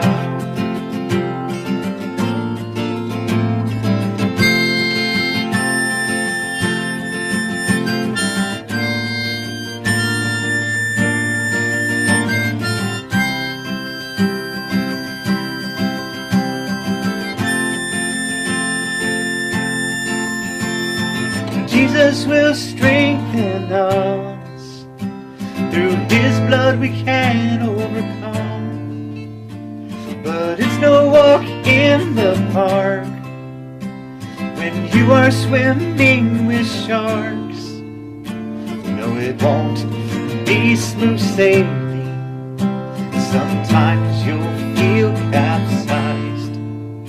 So be sure that your heart is secured real tight, and you'll slay the hydra in pharmacia.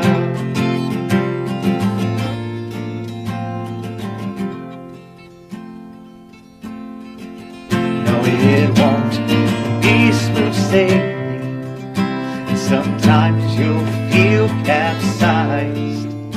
So be sure that your armor is secured real tight, and you'll slay the hydra in pharmacia.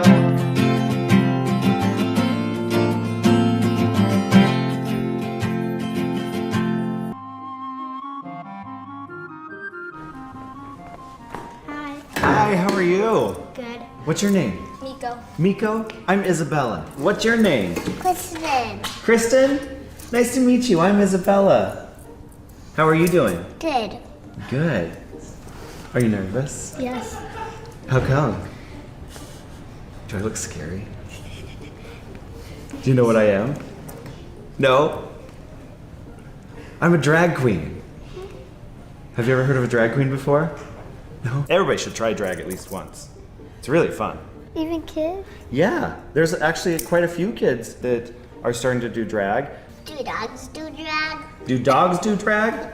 I mean, they can. You can dress a dog up in a dress and take them on stage with you. So, why did you want to get to be a drag queen? Why did I want to be a drag queen? Or what's your inspiration? Great questions. Welcome to Queer Kid Stuff. I'm Lindsay, and this is my best friend, Ten. Today, we're talking about the T in LGBT. Or somewhere in between. We all are part of one big family. Gaming's happy. Queer Kid Stuff. You are enough here at Queer Kid Stuff. Welcome Welcome to the final part of our 4-part series breaking down the letters in LGBT. You ready, Teddy? Ready. Okay. Today we are talking about the 4th letter, T. T stands for trans or transgender. There's something a bit weird about how doctors assign gender to babies. That's because there aren't only boys and girls. And because not all people identify with their assigned gender. Oh, so the doctors are wrong sometimes? Yes, Teddy. Sometimes doctors don't assign the right genders. When a person does not identify with the gender they're assigned when they're born, they are trans or transgender. People who are trans can be boys or girls or people too. And I can always ask someone their pronoun, just like you taught me. That's right, Teddy. There's also another word you should know. It's the word cisgender. Someone who is cisgender does identify with the gender they're assigned.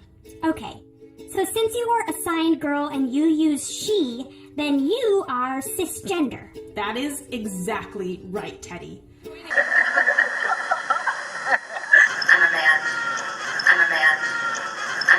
What is the essence of what you want the world to know about Stephanie? That I'm really a man. Stephanie. That I'm really a man. That I'm really a man. She loves to cook. About is suffering for your love of music.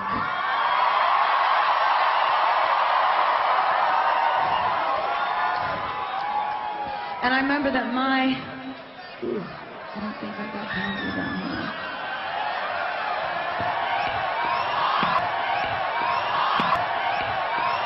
Now you might say this is just branding, but if you look at the occult, this is actually completely synonymous with Baphomet, the star and the actual horns.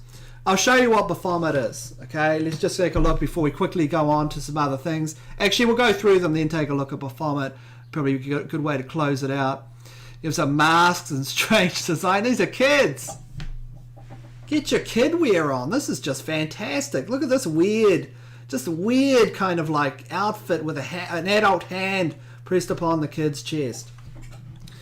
It's just weird. Here's another one, kid with one eye, and of course the skull symbolism and 2 eyes on their knees.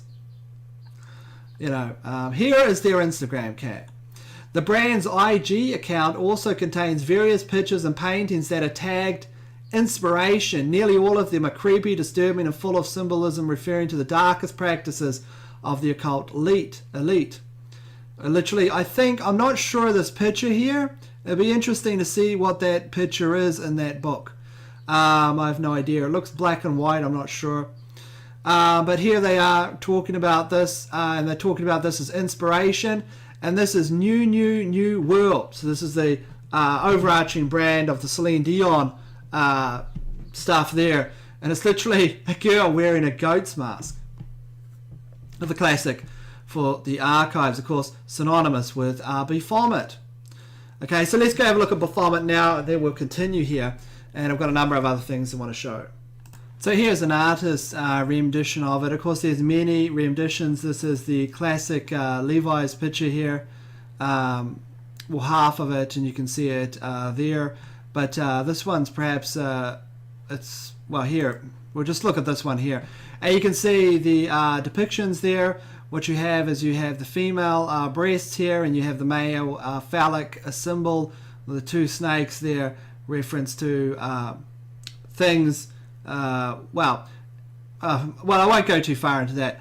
Let's just have a look at some other examples.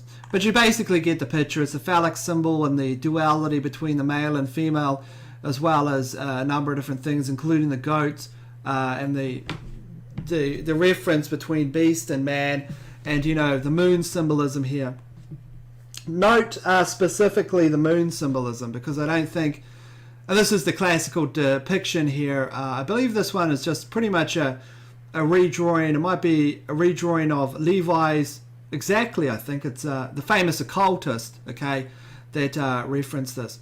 So you have the 2 moon symbolisms, and just to note that, and of course Baphomet as well. And remember, Baphomet in reference to neutrality, or relativism, I guess, is the best way to express it. And Hussein told you the cross within, Switzerland, for example, which of course the precursor to that is all this stuff, to what that was built on, and the reason why those symbols were actually chosen dating back hundreds, thousands of years. So here we have the two moon symbolisms, because I just want to point something out.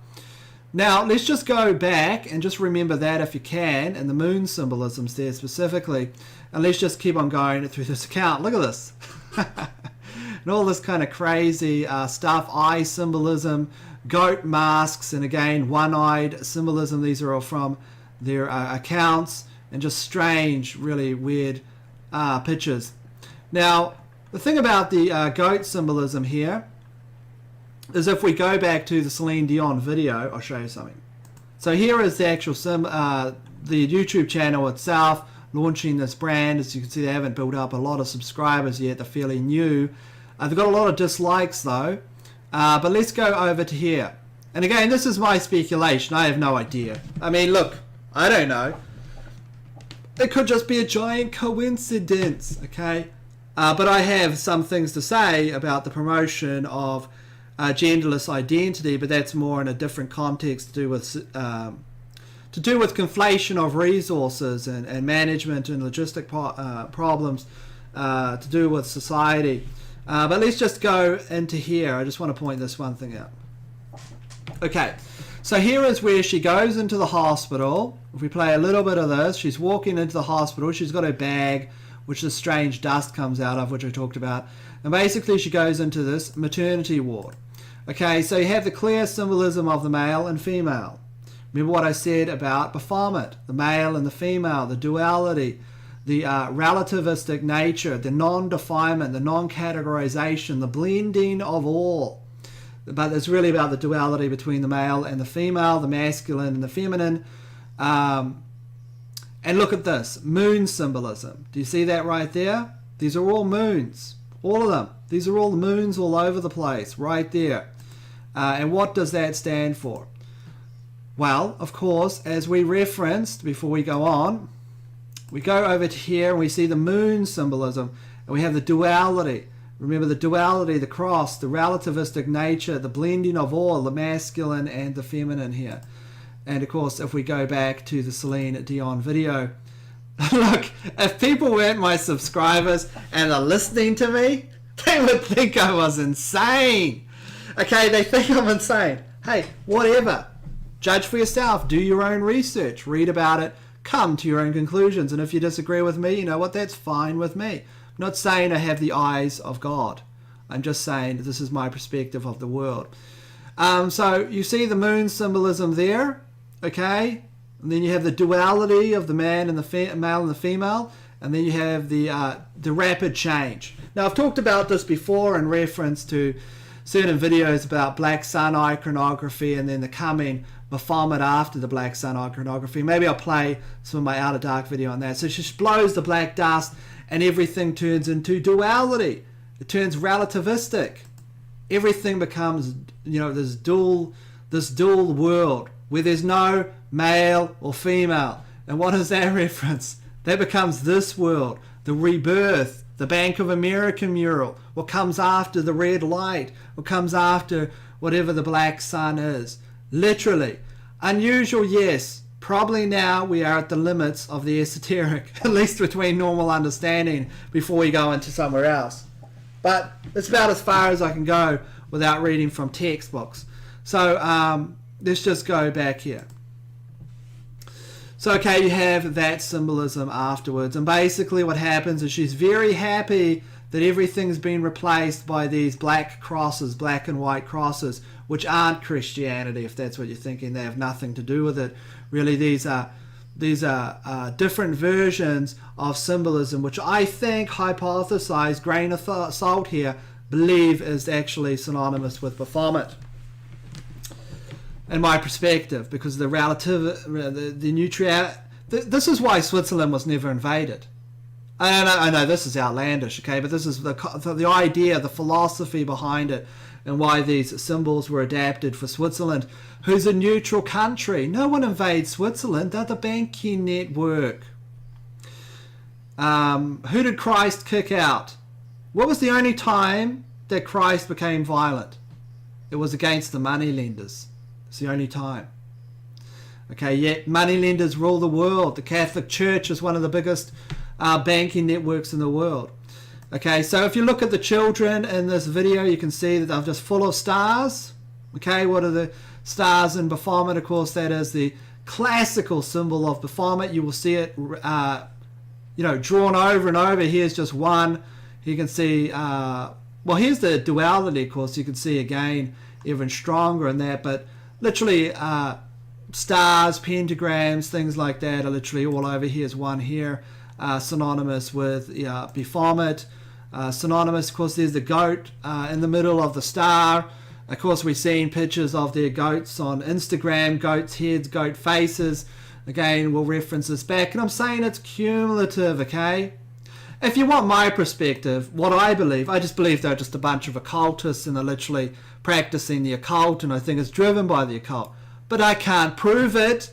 I don't have some hidden video to show that. I have nothing apart from literally interpretation here. So I can't say it 100%. I can just say it is weird that it is so it's so referenced in a lot of these things. I mean, look at that. Tell me that the collective aspect, the cumulative aspect of all these symbols isn't referencing Baphomet. And even the ritualistic example there by Celine going in there, blowing the dust and having the sudden change isn't reference of duality, relativism, and these kinds of things. And tell me the idea of a genderless world isn't synonymous with Baphomet and the duality. Well, I don't think it is. I don't think it's reasonable that I think you can make many arguments, but I think that there's a lot of key symbolisms here, right? So let's go through those, and then what happens after this? There's the skull on the hat. Of course, the idea of death and a new type of human. It's always about a new type of human, okay? And the new order on the world. Is that why they love abortion so much? Do they just want to abort everybody and then create a new society? Is that why? I don't know. Okay, I don't know. But it's we live in a really dark world, and we live in a very there's a lot of sadness that goes along with this, because these are literally the people in control. and I can understand if someone wasn't as new to my channel hearing me talking about this. Let's go through some other stuff. Of course, we've shown all these kinds of things.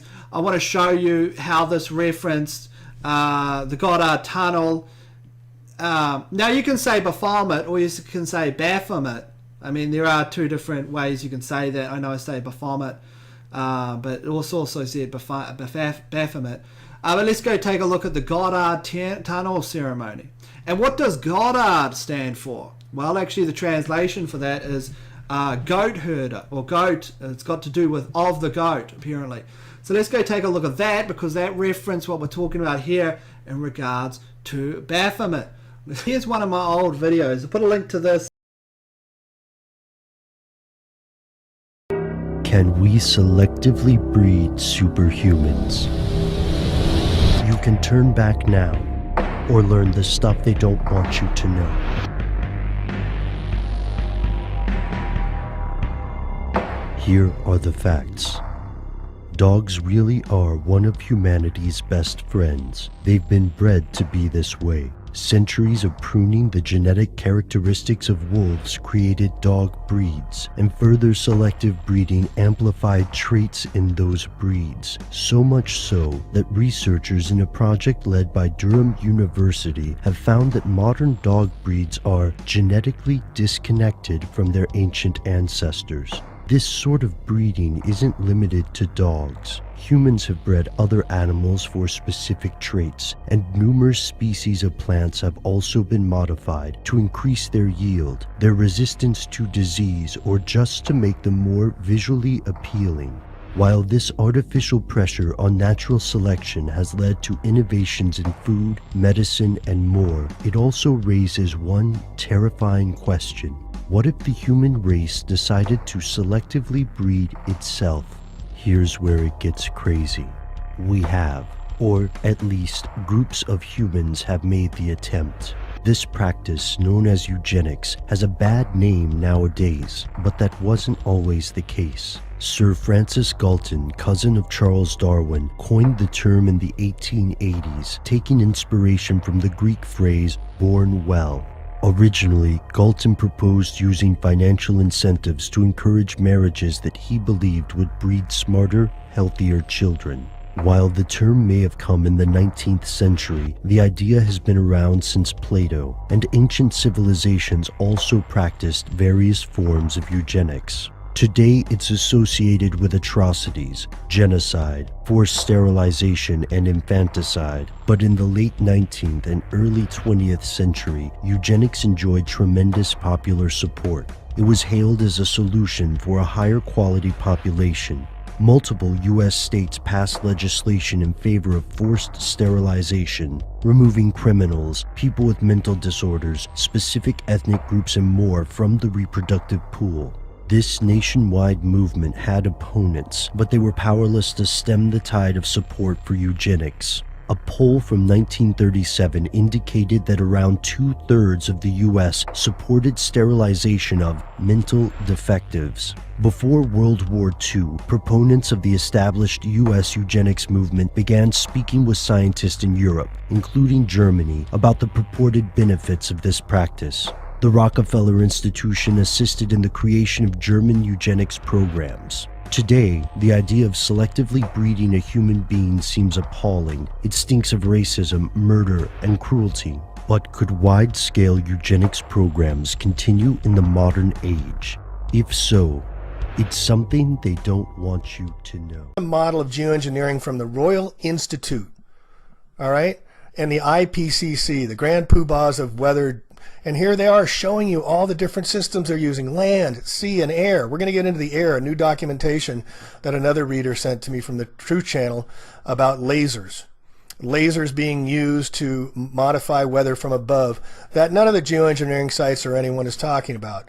And I want to take you just for a second and just understand the technology is so advanced. If they can get Wi-Fi traveling at 30,000 feet going 500 miles an hour and find your computer, what have all these guys been able to do with technology, folks? They got weather derivative markets. Wall Street's hitting new highs today. They knew it was going to happen in Florida. They knew it was a big fake out before possibly the Jose breakout, as we used to say on Wall Street, when the stocks would go down and people would be shaken out and then they would go up to new highs. It's just what it's doing now. Shake out before the breakout. And here are the big farce of the big Florida storms. And I don't apologize for the warnings to get out of there, because you never know if they're going to turn on the machine or not. They can do it at will. But they're saying this was caused by a storm that was very lucky, according to Jeff Masters of Weather Underground. The credit goes, here a new term, folks, Bermuda High, which acts like a sort of traffic cop in the tropical North Atlantic. The circular system hovering over Bermuda jostled Irma into northern Cuba Saturday, where being over land sapped some of the power. The Bermuda High is finite and has an edge, which was right over the Key West. Did you hear about any of this before? No. None of this goes on. That's the way they roll, folks. That's the way they roll. Now, I want you to take a look at this. This is from Weather War 101, showing Hurricane Erin coming in right before 9/11, and they steered it back out of the ocean using heterodyne waves. This is from 2001, 9/11-2001. Look at it. Here's the wave. Boom! And they just push it offshore, okay? And I know I've said this several times, but this is an individual that made weather in 1915 and caused 30 inches of rain in San Diego. An individual. One person. All right?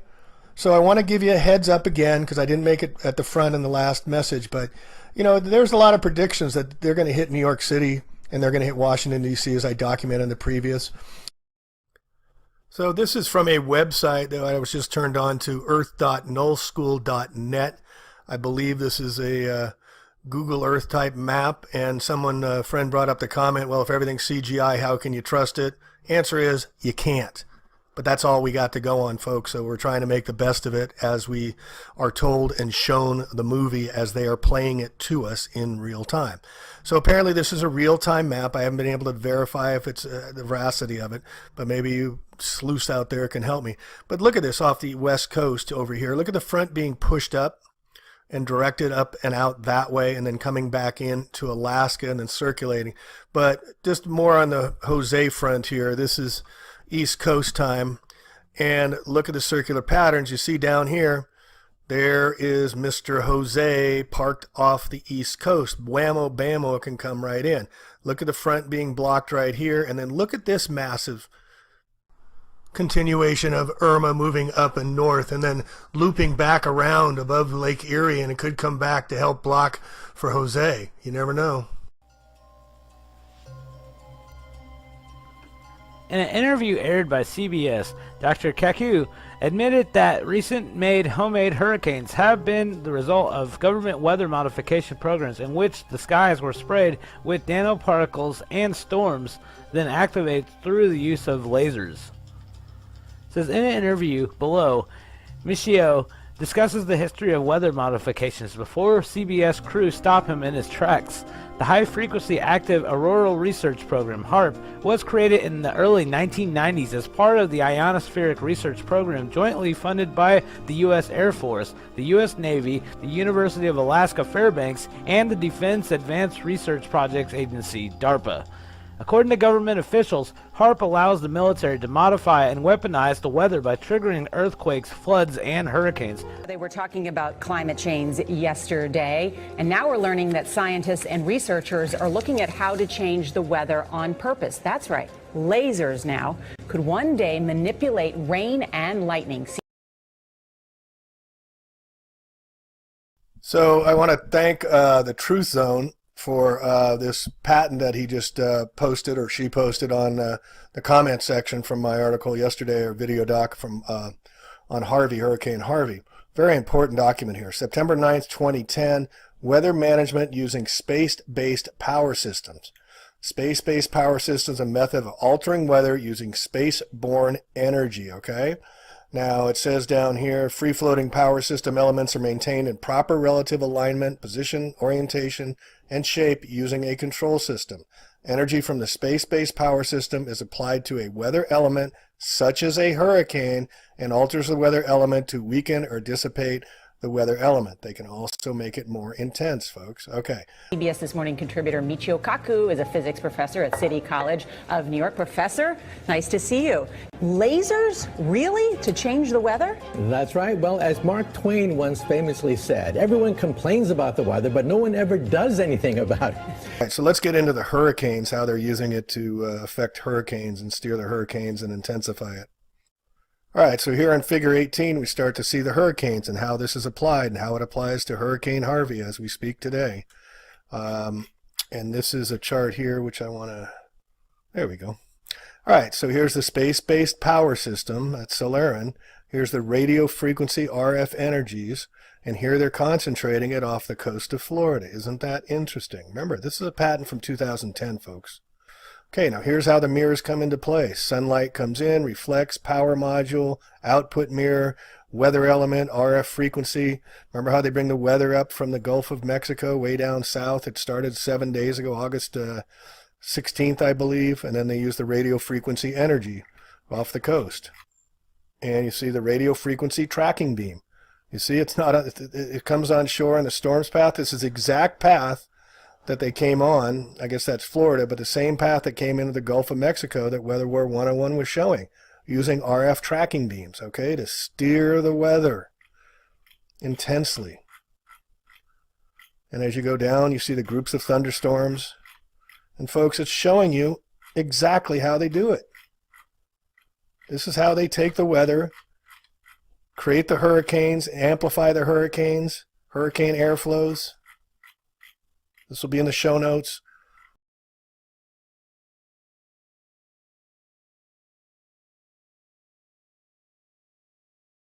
So this is in the summary, and what is claimed here is a space-based power system for altering the weather, okay? And you can get into it, and it lists all the different types of ways They are altering the weather with these systems. They have it figured out, folks. The technology has been readily available for a very, very, very long time. Again, thank you for putting this very important document to my alert. I really appreciate it. Truth Channel.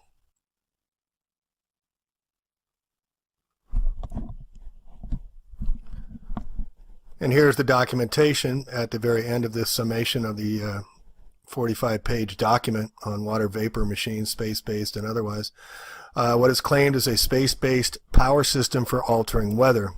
Generate electrical energy from the collected sunlight and convert the electric energy into radio frequency energy that is applied to a weather element and to alter and weaken the weather element. They can also increase it, folks.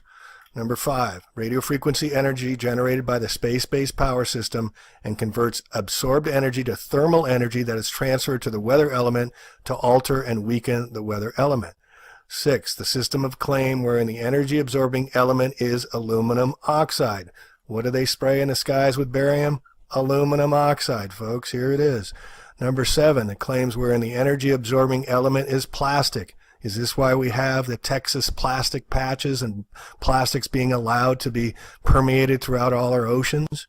So to get this, look at the size that they're energy absorbing. The element has the length of 0.6 of an inch and a width of about 0.01 inch and a thickness of 0.001 inch. We're talking tiny, tiny material here, folks. We're using energy absorption. Energy absorbing element is sufficiently low so that the energy absorbing element is substantially buoyant with the water element, so it stays up on the surface. Well, instead of doing a rain dance, we physicists are firing trillion-watt lasers into the sky to actually precipitate rain clouds and actually bring down lightning bolts. This is potentially a game changer.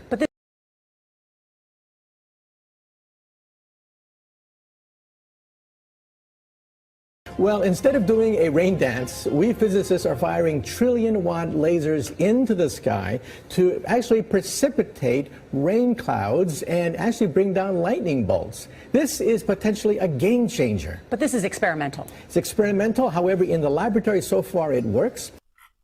They have the science down on this, folks. Here's the hurricane. Here's all the RF heating zones that alter the storm's paths.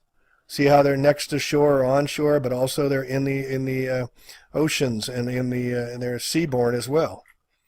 Okay, so here's the radio frequency being 1.5 gigawatts, I guess that is, as the airflow goes up in the beam, superheating, and RF heating zone alters the path. It's showing you how they do it, folks. It's right here for anyone to see. And they use surface air temperatures, radio frequency beams, cold air, inversion layers create the easterly atmospheric pressure. Where's the Harvey on? It's in the east, coming up from the Gulf. Now, this is what I want to bring your attention to just for a quick sec. James Rogers, Hermosa Beach, Gary T. Spernak. They're with the Solarin Corporation. Let's take a quick look because it's going to apply a little later here when we get into this. When you have water vapor and you have dust particles or ice crystals, you can precipitate rain. It condenses around the seeds. These seeds can also be created by laser beams. By firing trillion-watt lasers, you rip apart the electrons, creating what are called ions, and these ions act like seeds, like dust particles, bringing down rain and even lightning. Go ahead. Well, this fascinates me in part because, too, I remember reading the stories that China had used this during the Olympics, that the USSR had used this after Chernobyl to create rain clouds. I mean, did those really work then? We have some of these capabilities now? Inconclusive. Even in the 60s, the CIA used this to bring down monsoons during the Vietnam War. Is that we will no longer be naturally human because science will have manipulated this for future generations. It doesn't stop at one. The new report from the U.S. National Academy of Sciences and the U.S. National Academy of Medicine completed a comprehensive review of gene editing. Human genome editing holds tremendous promise for understanding, treating or preventing many devastating genetic diseases, and for improving treatment of many other illnesses, said Alta Charo from the University of Wisconsin-Madison, who co-chaired the panel that wrote the report. The 22-member panel was comprised of scientists from the US, France, Israel, China, and Italy. One thing the panel members agreed upon is that genetically modifying babies should only be done for disease prevention. However, genome editing to enhance traits or abilities beyond ordinary health raises concerns about whether the benefits can outweigh the risks, and about fairness if available only to some people. The panel acknowledged skeptics who worry genetic editing could begin a trend for making designer babies by altering traits and abilities such as beauty, strength, and intelligence. We know that they're not going to stop. Look, a lot of these commercials, like Lexus here, is showing you cracking open the matrix and the ascension of Babylon. And this is their belief. This is the transhumanist agenda of the 2017 Lexus commercial. Contortionists showing here with that red car, like we've shown before of the red horse of the apocalypse. We've shown it before. This is the male version. There's a male and a female version, like the Baphomet. The male and female merging the opposites. But what are they doing here? They're merging two opposites. They're merging man and they're merging machine together. Two opposites. The L standing for Lucifer. Look at that. I mean, just absolutely incredible. Look at these symbols that they're creating. So the merge, the collide, we are seeing it over and over again.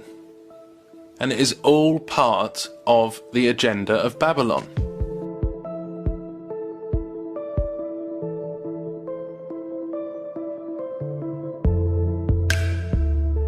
You may think I am the future, but you're wrong. You are. If I had a wish, I'd wish to be human. To know how it feels. To feel. No matter how we live in the future city, it will be radically different. Okay, but... Okay, so wait. So it's really true. So what this means is that becomes my first superpower. I really want this superpower. It means that my arms are like wires, my hands are like alligator clips. When I touch my phone, my computer, my door, my car, I'm authenticated in. First superpower. Like, I want that. So we're not shipping that right away. Yeah, no. We're not shipping that right away. But it sounds like... This is FDA cleared? So here's the thing. This is not science fiction. This pill was actually made by a company called Proteus, and they've developed it for medical applications. That pill has been CE stamped and cleared by the FDA. You can take 30 of those per day for the rest of your life. And then what happens? Does your heart beat change? Does your... We can just tell that you've taken the pill.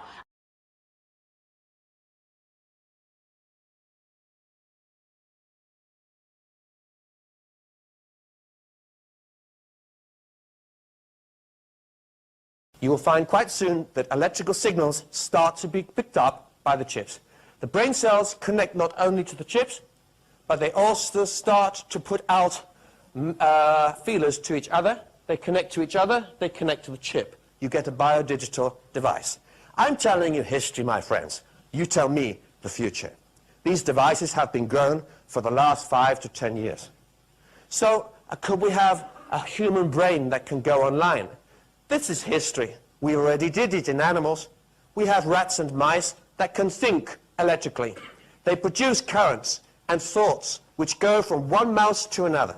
The mouse says, I'm thirsty, and a signal electronically goes to another mouse in another laboratory saying, please, can you give me a drink?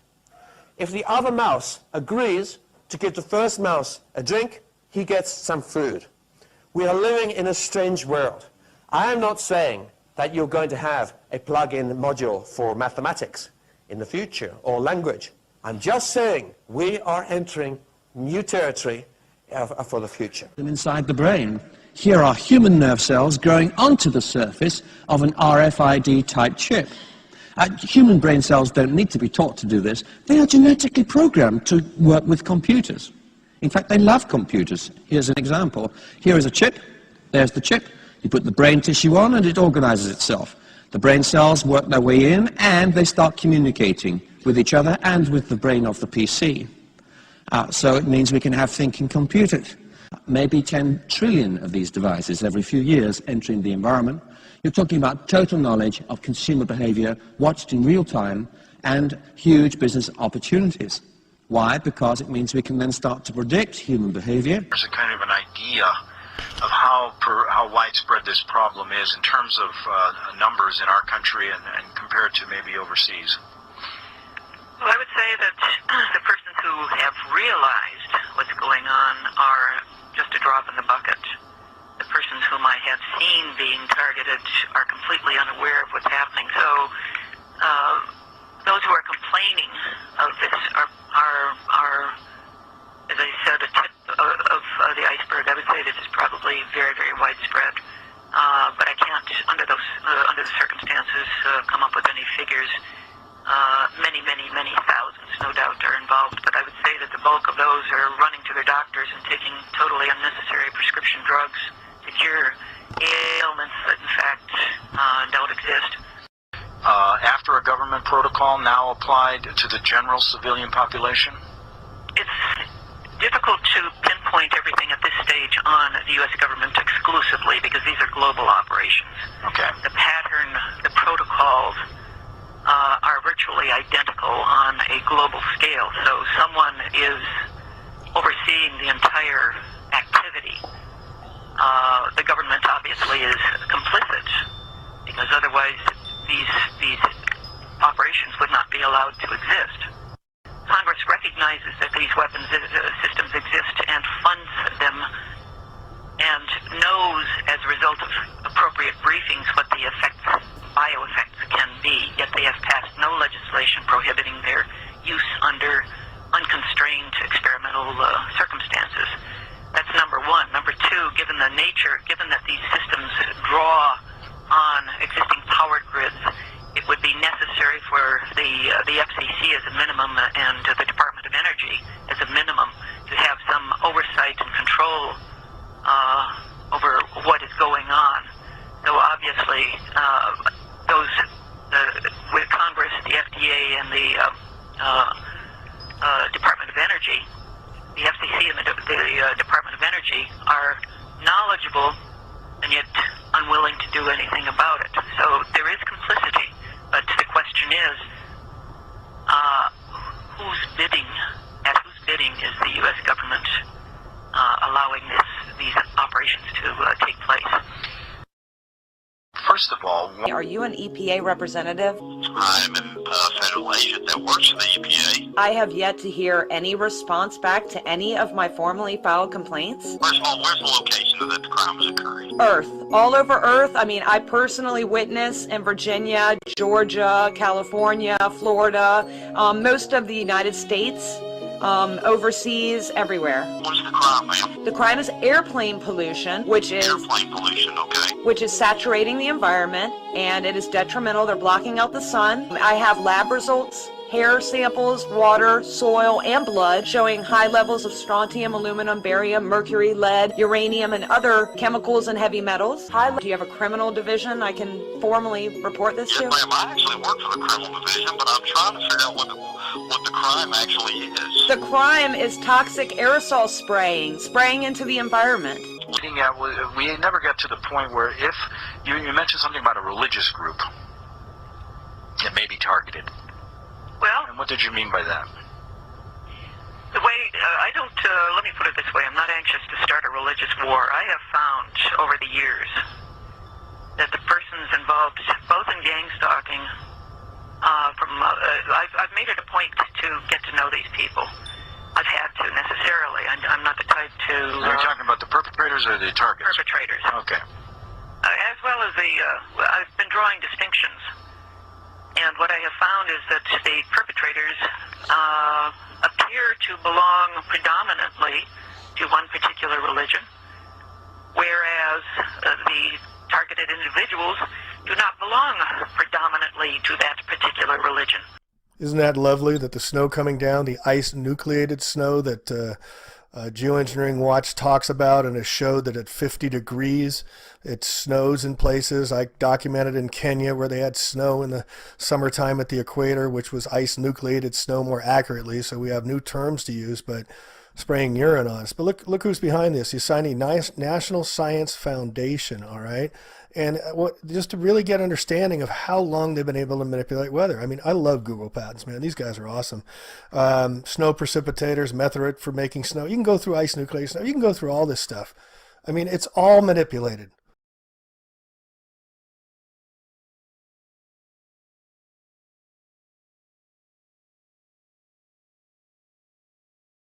Let's consider what we can see with our own eyes in the case of Hurricane Harvey. As Harvey was circulating across the superheated Gulf of Mexico, countless bursts of convective cloud formation and moisture can be seen rising into the atmosphere and collapsing from within Harvey's circulation. Again, are we to actually believe that some sort of water vapor machine is floating around in the middle of a hurricane, spraying water into the sky? In there, that's the ocean-based NexRad systems, the SBX1 platforms that I'm going to show you here in a minute. That's what's controlling it from the other side of the circle. So they're controlling it from both sides, creating this circular mass. They brought it on shore, they parked it on Houston like they planned, and now they're just going to let the deluge continue.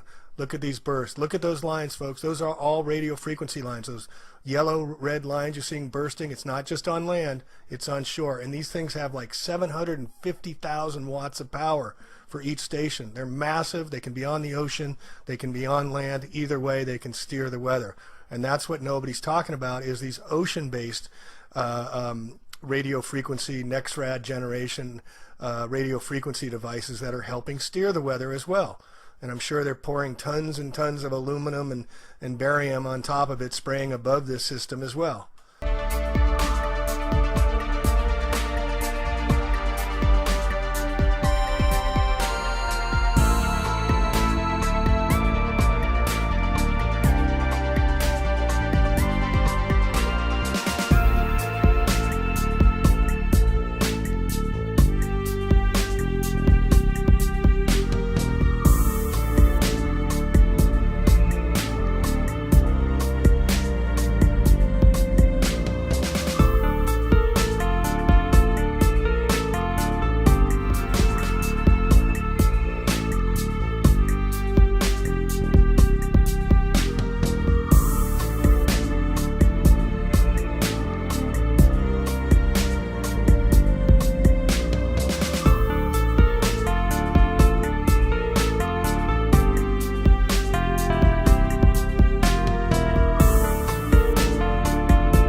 These fire events are very, very exactly similar to the Paradise Fires, to the Santa Rosa Fires, to the directed energy weapons being used, as we'll get into in a minute.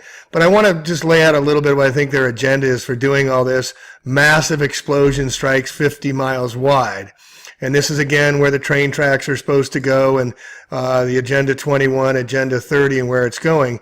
But we've also had fire break out, let's see, I'll get this up in a minute, down in Santa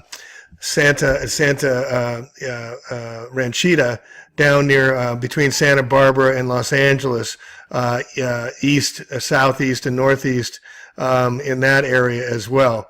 And so there's the same time, remember the Paradise Fires on November 8th, 2018.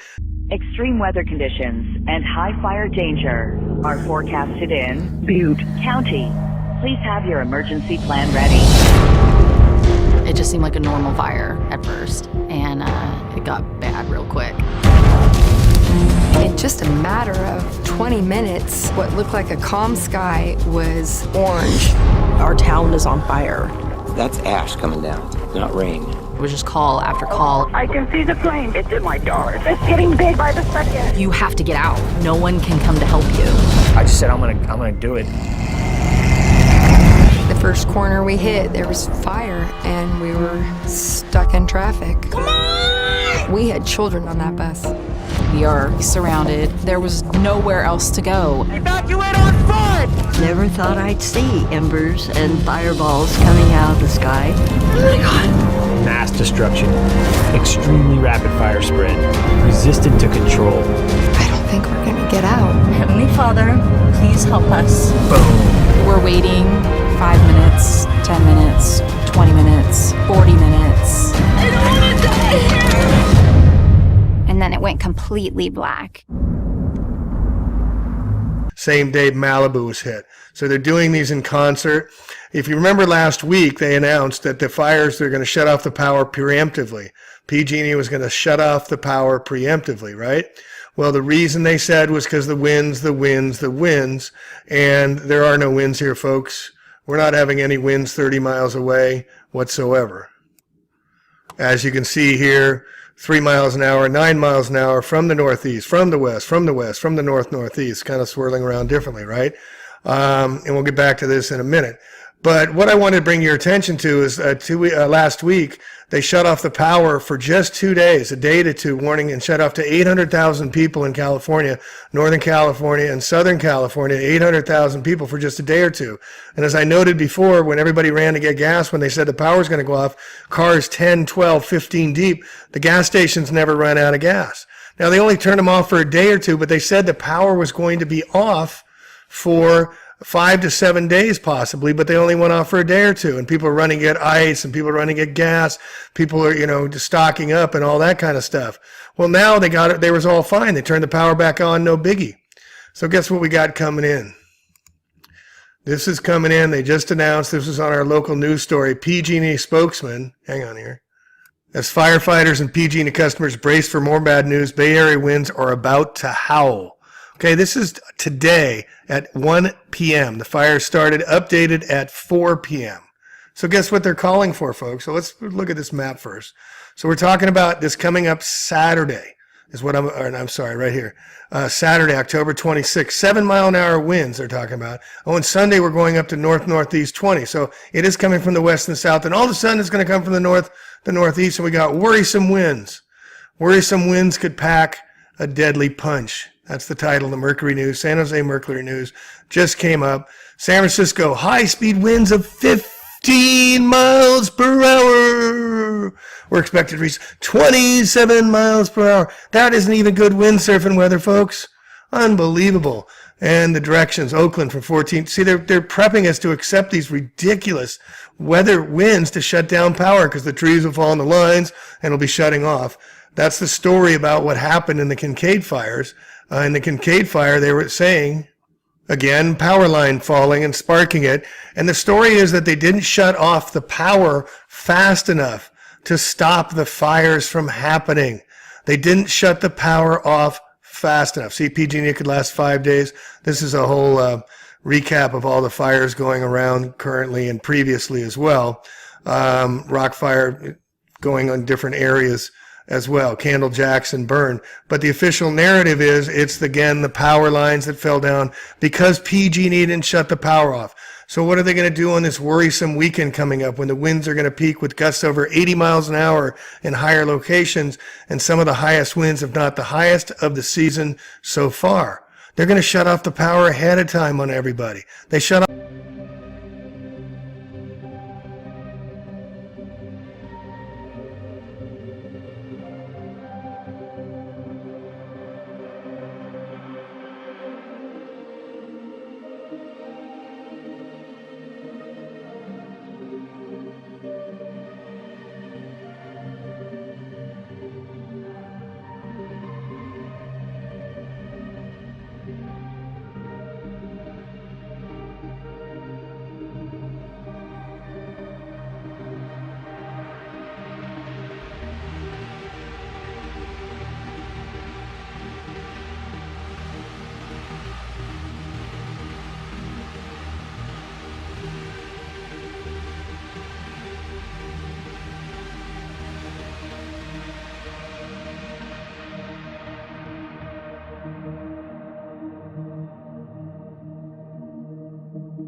800,000 come up. The high winds known as Diablo winds. Diablo is the devil. Now we have the Santa Ana winds, but again, they're just making this stuff up. Mount Diablo is east behind Oakland, east of San Francisco, and all the fires like in the Paradise Fire and the Santa Rosa fires, we're north of that. We wouldn't get their winds. The mountain wouldn't be causing the Diablos to happen. We don't get winds coming from the east to the west, but they're making that the new normal and everybody just accepts it. Don't forget this. Winds are coming from the east. We got 12,000 foot Sierra peaks coming. It's not coming. This is man-made, no doubt about it. Plowing towards offshore with the opposite of what normally happens. You have a high-pressure system across the Great Basin in Nevada, Arizona. We have a low pressure just offshore. Yeah, you got the Sierra Nevadas to block it, you idiots. And everybody drinks the Kool-Aid and says, okay, whatever you say, we'll agree to. Meanwhile, we're seeing other things happen like this. Let me bring it up right here. And just study this picture for a sec, folks. The winds, the winds, the winds. These are the programmable nanobots that we reported on earlier that are catching and going all over. Now, if the winds were really blowing sideways like that, wouldn't the trees be bent over sideways? Look at this guy. He's standing straight up. The winds, the winds, the winds. And again, we're 30 miles north, and there were no winds today, folks. We got some of the fog, but you can see the same type of profiles that occurred in Paradise, that occurred in Santa Rosa, that occurred in Redding, that occurred in Malibu. And a lot of these pictures, you're going to see firemen just standing around. Look at that. There's your fire NATO. They got to get that in there, the fire NATO. Oh, yeah, it's the winds. Can you show me where the winds are blowing when the smoke is going straight up? How about the trees? They're not burning whatever, and the house is completely torched. Same profile. Here's the embers, the nanobots, programmable nanobots going up into the trees here, you see? It doesn't really show the winds blowing anywhere. That's going in all different directions. What is that hot spot there? I mean, they don't even care and hide it anymore. It's hidden in plain sight. And see these firemen? They're just standing around. They got nothing to do. Look at this guy. What are we going to do? And the guy's like, I don't know. What are we going to do? I'm going to check my cell phone. Maybe I got some messages and got to text somebody and this and that. And look at the hot spots. Look at how bright that is. They don't know what to do about any of this. I mean, they're beyond their capabilities and they're being put in harm's way. What is that heat spot over there? These are directed energy attacks, folks. This is what happens. How do these posts get sheared? How did that happen? Right? And the leaves are still on without being burnt. We're seeing the same profiles. The good news is the poor animals. We got to think about the animals and all this too. But the thing that's really cool about this is I'm seeing all over the internet people waking up. Yeah, it's directed energy. Yeah, we're seeing it happen. Yeah, we're seeing how it goes. Look at these programmables. You know, remember, see the trees burning from the inside? Look at how hot all these embers are. So they're prepping us with this fire in order to be able to turn off our power more preemptively, saying we didn't shut it off earlier enough. And here, PG&E told regulators a report filed Thursday, a broken jumper cable on a transmission tower may have been to blame for the Kincaid fire, right? Blaming the PG&E again. Here down in Santa Rachita, approximately 4 locations, the Tick fire, the Basin fire, the Old fire, the Verde fire. But what I want to show you is this. There it is, folks. There's your directed energy weapons. How much clearer can it get?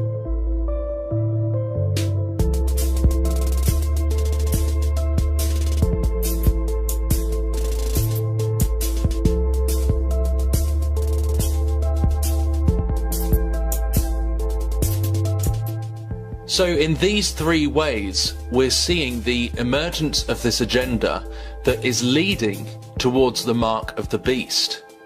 And that is the merge of man and woman, transgenderism, the merge of man and machine, transhumanism, and the merge of man and beast. Which is what I'm going to show you briefly today, this propaganda of merging man and beast. I mean, we've seen it in the theory of evolution, and we've seen it through different commercials through the years. Remember those Adidas commercials, Predator, and many different ways that this has been shown and put into people's minds to normalize it. So let's take a quick look at this new car commercial that came out, which is showing the hybrid Nephilim creatures coming from a different dimension.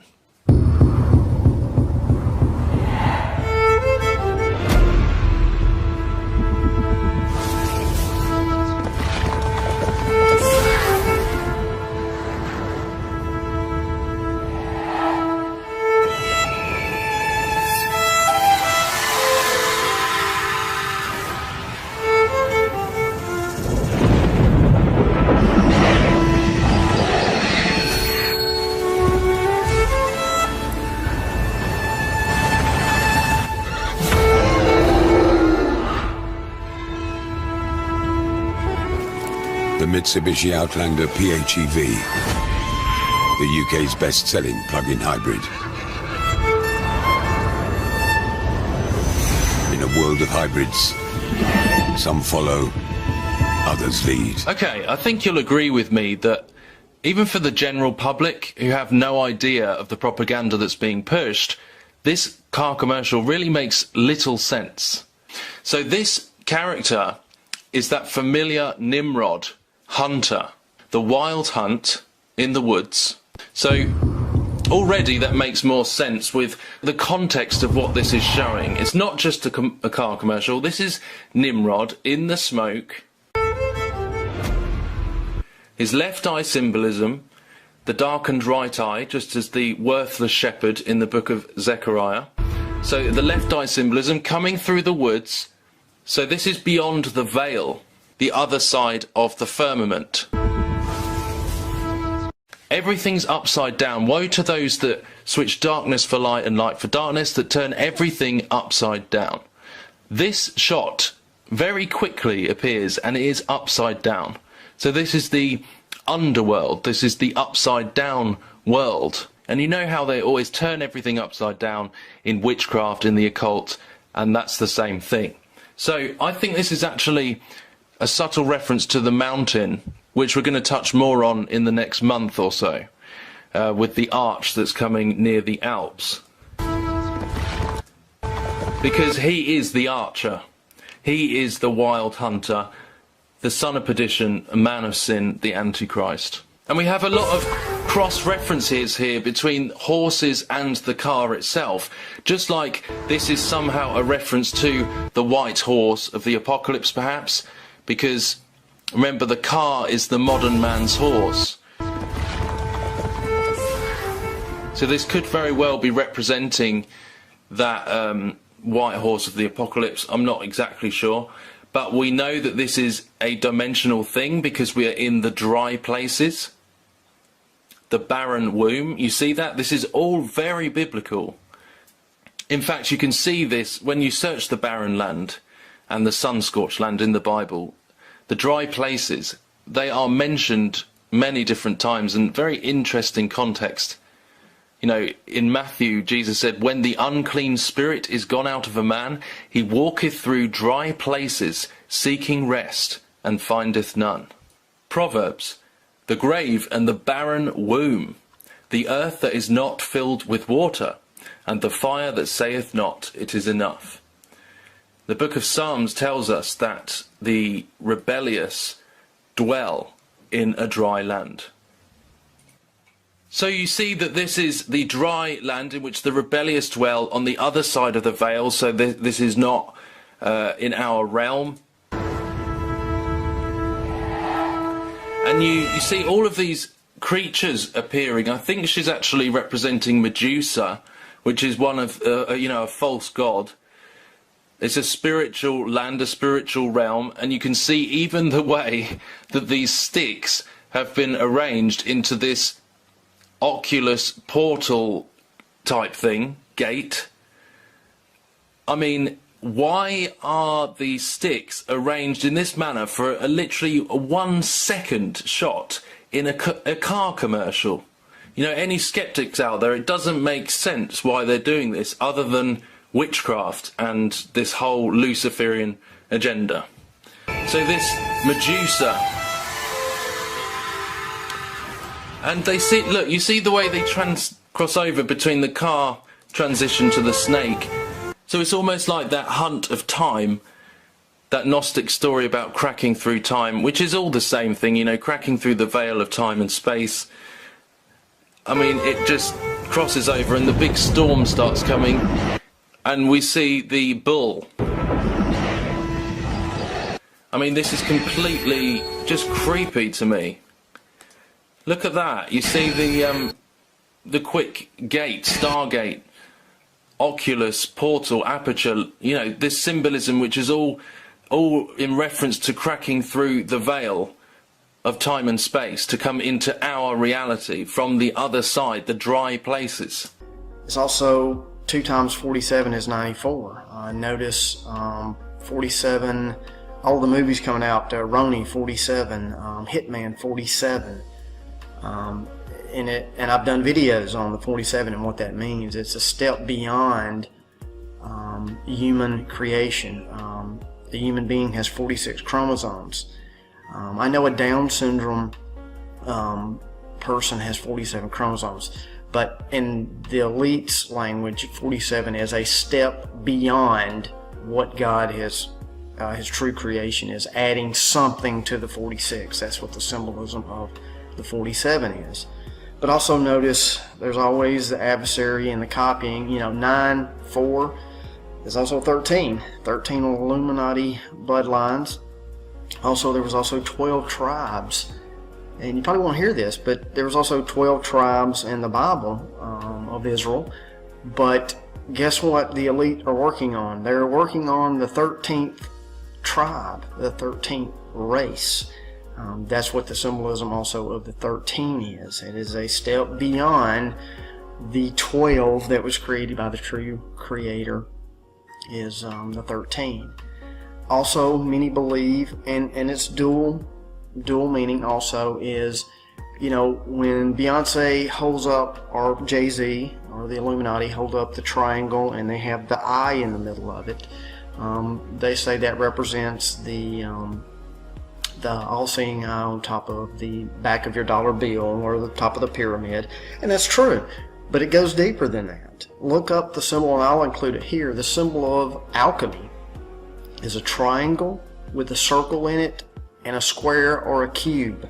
It is representation of alchemy, the transformation into a transhuman, with this knowledge that I'm speaking of that they have. The triangle, the circle of the eye, and the cube, the square, is also, when they flash that's what they mean. It's deeper than just that. The cube is just simply the copying, which is spoken of earlier in this video, is just trying to copy the most holy place where God dwells, and taking that out of the human body, the essence, your soul, and replacing it with something else other than that, which causes desolation, which is an abomination in the temple of God, which we are. Also, an interesting side note here is the Apostle John died in the year 101 of Jesus Christ, at the age of 94. So that's very interesting, the 94 reference here. And then, of course, I've done video series, the 101, the deepest story told through moving pictures. So hopefully you'll check that out after this if you haven't already seen it. So we'll move forward with the video a little further here. So as you can clearly see now that she's ascending the stairs, the symbolism of it. Again, she'll stop and shed the cape. So when she walks in the door, she sheds the coat, drops it on the floor, then she keeps ascending, shedding again, moving more further up the ladder, ascending, symbolism of shedding. So she goes up and she finally gets to the top floor of the mansion or the temple.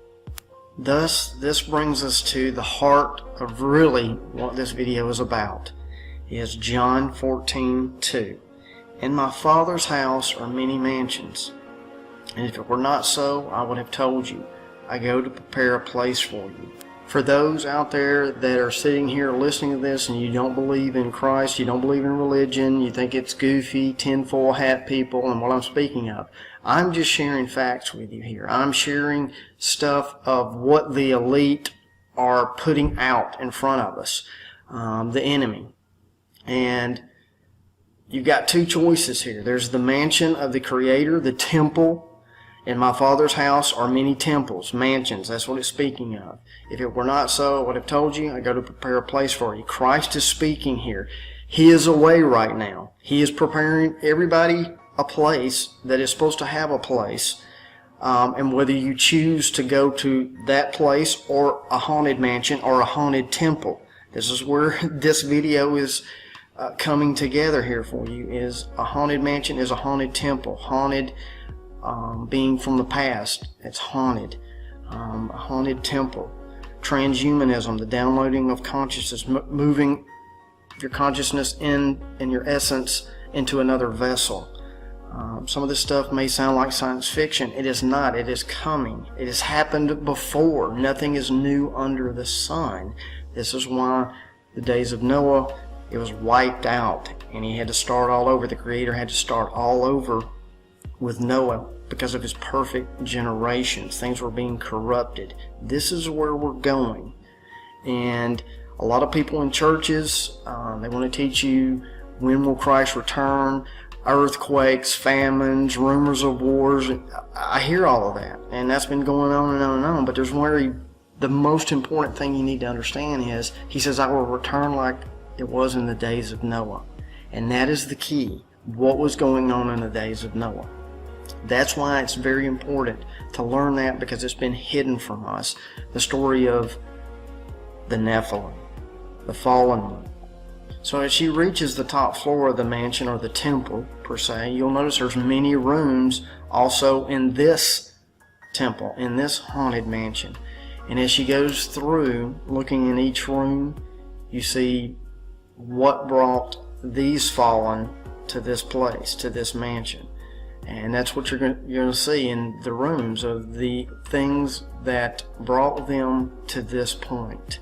And I'm going to just show briefly some of the room, but one room is the transgender with the gentleman, and you've got one room with the gambling. You also, it's very strange, in a room with a lady that is painting with the black goo, the programmable matter that she is holding up. And that's what the symbolism of what is coming, what I'm showing you, is that mix.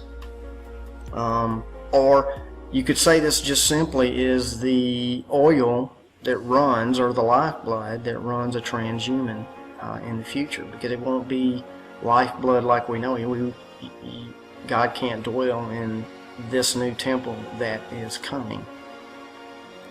You're also going to see toward the end that those that have fallen, that are in these rooms, start busting up the TVs with baseball bats, knocking them out, getting rid of the frequencies. That's symbolism of those who are going to take the mark of the beast, this transhuman temple, the mark, the frequency. That's why Satan is known as the prince of the air, and I'll share that scripture with you.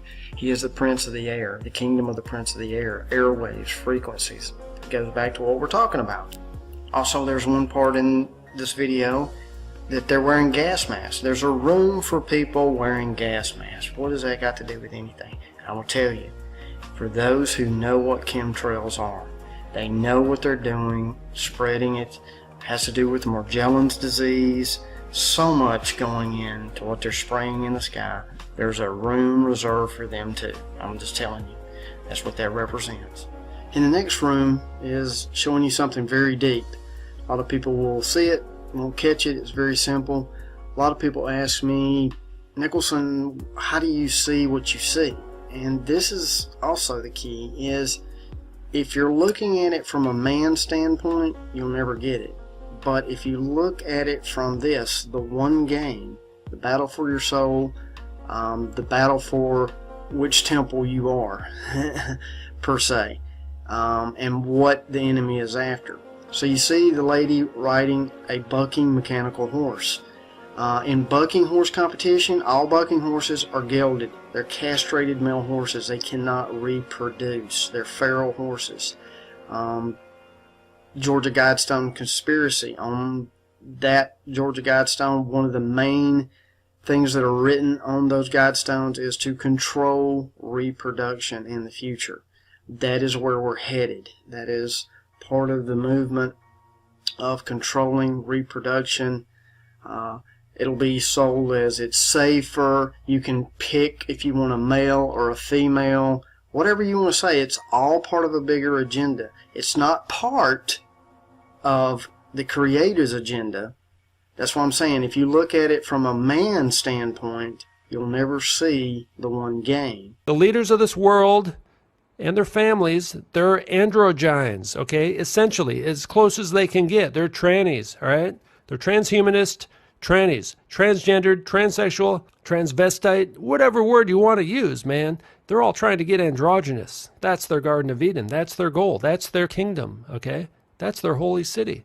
Is an androgynous holy city where everybody's a god. All the power centers of society, from education to the business world, to the government, to mass media, they're all run by people who believe this stuff. And they are practicing this. That's why their children are trannies, their wives are trannies. The men, a lot of the men, I don't know if all of them are or not, but I think a lot of them are trannies as well, okay? They're practicing this. This is their religion. This is the most important aspect of their religion, and very few people are talking about it or even aware of this. It's happened right under our noses, man. They're hiding in plain sight, right in your living room. They're on the TV in your living room. The androgynous Gnostics are in your house, and they get there through the television. The image of the beast, all right? It's the image of the beast. And they're talking on the television.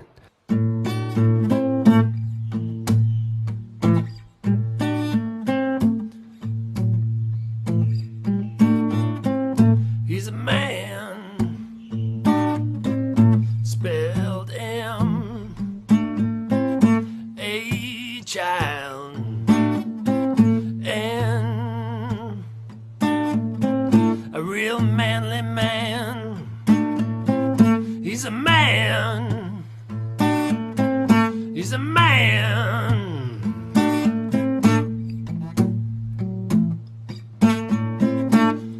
He's a Freemason man. He's a man. He's a trans man. He's a trans. He's an androgynous Gnostic. He's a trans. Not sure if he's a man.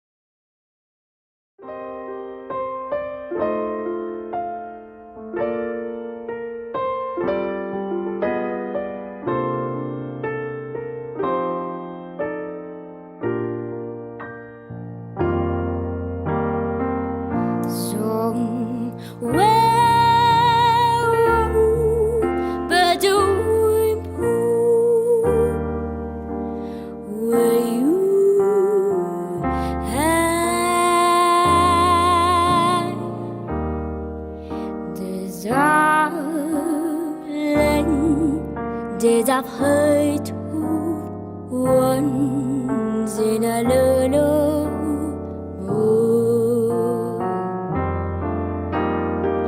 Somewhere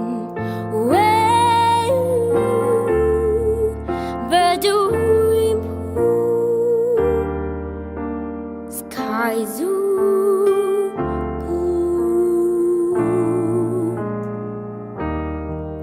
and that you dreamed of, dream really do come true. Someday I'll wish upon a star and wake up with a cloud of fall behind me. Whoa, whoa, trouble me like lemon drops way above the chimney tops. That's where you find me. Somewhere you but doing bluebirds fly.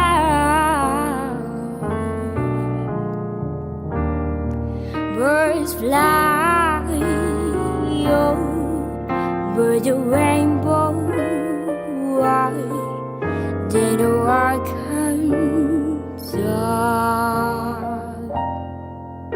Someday I'll wish upon a star. It will go with the clouds of fall behind me. Oh, oh, trouble me like lemon drops way above the chimney tops. That's where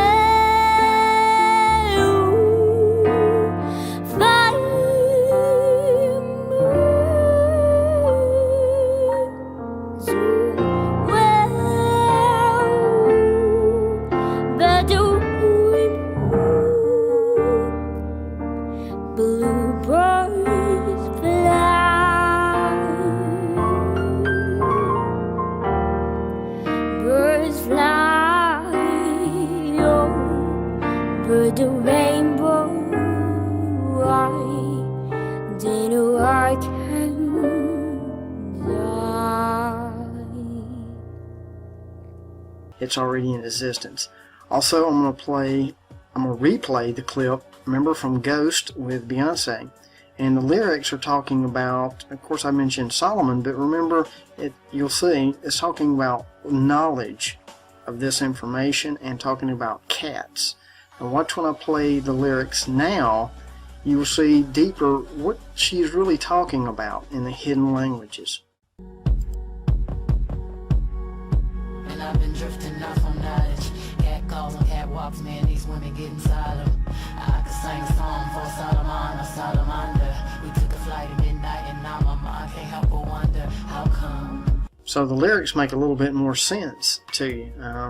But now, I remember the last line, we took a flight at midnight and now my mind can't help but wonder, how come? I tell you how come. My mind can't help but wonder. She took the mark of the beast, transhumanism, downloading your consciousness. That's how come. That's exactly what is being told here. You can say whatever you want to say. That is exactly the hidden language that is being shown to us and repackaged for our time, speaking of what Solomon knew and the magic behind what he discovered, the twin towers. And I'm going to go further into this video with the twins and the symbolism of the dark and the light, the knowledge of good and evil, the red and black shoes in this video of these twins, satanic control, red-black symbolism of what's going on. And I want to state something here about Solomon. This magic was not taught to him by God, was not given to him by the Creator. This was taught to him from his many wives. Remember in the Bible, he was building other temples to other gods for his other wives. So this is the deeper meaning behind what Solomon discovered, and which was not taught from the Creator. I want to make that very clear. That is not handed down to him from the true Creator. It is from his many wives that he was building other temples to. But as we move forward talking about control, you will see that Beyonce is on a bed. And most people, when they watch these things, it's sexual, and I understand that, but that's on the surface. The deeper meaning they're telling you here, again, reproduction, sexual, on a bed. There's also 5 in this room, which represents the 5th age they want to come, and of Luciferian reign. We call it Antichrist reign. The elites don't see it as that. That's why Lucifer is their light. And that's what they want to bring in, is the golden age, as they call it, whatever you want to say. But that's the symbolism here of her on the bed, reproducing their way, not the Creator's way, mocking God. It's not just a sexual thing. Also, you'll see the bed is bricks, wall. It is also the symbol of the pyramid also, but she's Lucifer on the top of the pyramid. The reproduction that I'm speaking of. So at the close of this video, now you see the ruler with the crown on, the throne being the bed or the top of the pyramid per se, of reproducing and copying the Creator, building her own temples, mansion, whatever you want to say, her way. And she is the ruler of all of this debauchery that is included in this haunted mansion. I'm Savannah Guthrie alongside Matt Lauer and Al Roper. Will someone do the junior high hug dance? It's like this. You gotta make it real awkward. That's exactly how you have to have a certain amount of distance between the bodies in junior high. Yes, like they say in Catholic school, leave room for the Holy Ghost. Anyway, there is a lot of memories today, actually. It's a big day in music history.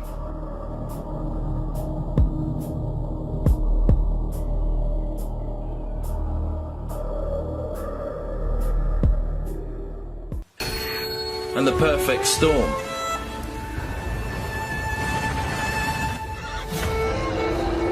So these creatures are hybrids. Look, that's half man, half beast. That's a merge. That's the hybridization of man and beast. This is an abomination, just like the Baphomet, which is a merge, a crossover, a transition between man and beast. Absolutely pagan, absolutely antichrist, and the Bible has exposed these things many thousands of years. And there is nothing new under the sun. Her cities have become an object of horror. A parched land and a desert, a land in which no man lives, and through which no son of man passes. This is horror. Isaiah 13, look at this. A judgment against Babylon. Lift up a standard on the mountain of the plain, exalt the voice to them, beckon with the hand, open the gates, ye rulers. I give command, I bring them. Giants are coming to fulfill my wrath, rejoicing at the same time and insulting. These things are coming because of sin in the world that is rampant, and God brings the judgment upon a rebellious world. You know, nothing of this is outside of God's control. And look at this. But wild beasts shall rest there, and the houses shall be filled with howling, and monsters shall rest there, and devils shall dance there, and satyrs shall dwell there, and hedgehogs shall make their nests in their houses. It will come soon, and will not tarry. Do you think this has got anything to do with this, as in the days of Noah? These hybrids of man and beast, abominations, genetic tampering, and all of that? Do you think this may be the signs that we're seeing projected to us? The prophetic truth of the times that we're living in? That these are being projected in people's houses. So here we go, we've got that symbolism of the water in the barren land. Remember, the enemy copies and counterfeits all the time a mirror of God's truth. Psalm 107, he turneth the wilderness into a standing water, and dry ground into water springs. The hybrids, the other side of the veil, the dimensional, Nimrod, the Antichrist, the horses of the apocalypse. And you see the horse's hoof stamp the ground there, which is also ties into their mythology of Pegasus, this horse with wings, Pegasus, who stamped his hoof on the ground according to the myth, and water came up from the ground. So this is tying in their mythology, which is again just all these stories that are dressed up. The real source of truth is the prophecy of the Bible and the last days and the judgment against Babylon and how this world will be judged. So leading towards the mark of the beast, which I must stress, those 3 points of the mark of the beast, of the merging of male, female, man and robot, man and beast, this hybridization, all of these things you can see pushed over and over again. Others lead. In a world of hybrids, some follow and others lead. That is exactly the same as hunt or be hunted, which was being pushed in the Jägermeister, along with the mark of the beast again. Hunt or be hunted. In a world of hybrids, some follow and others lead. Just like the days of Noah, the abominations that are coming upon this world, the genetic tampering. The Bible says that they will follow after fables. This is exactly what is happening. Fables, the illusion, the lie, that all that chose unrighteousness may be condemned. All of this is a decoy. The devil is like a wind-up toy which is predictable, and many will follow the Pied Piper straight into destruction. Let's follow Jesus Christ today, because he has paid the price for our sin. Pursue his righteousness, his commands. We do not need to follow this illusion and this deception to destruction, because the price has been paid. The enemy wants to lead your soul to hell. Jesus is the King of love. We do not need this illusion. He loves you. The ways of the world are death. This is death. Follow him to the kingdom of life. God bless you.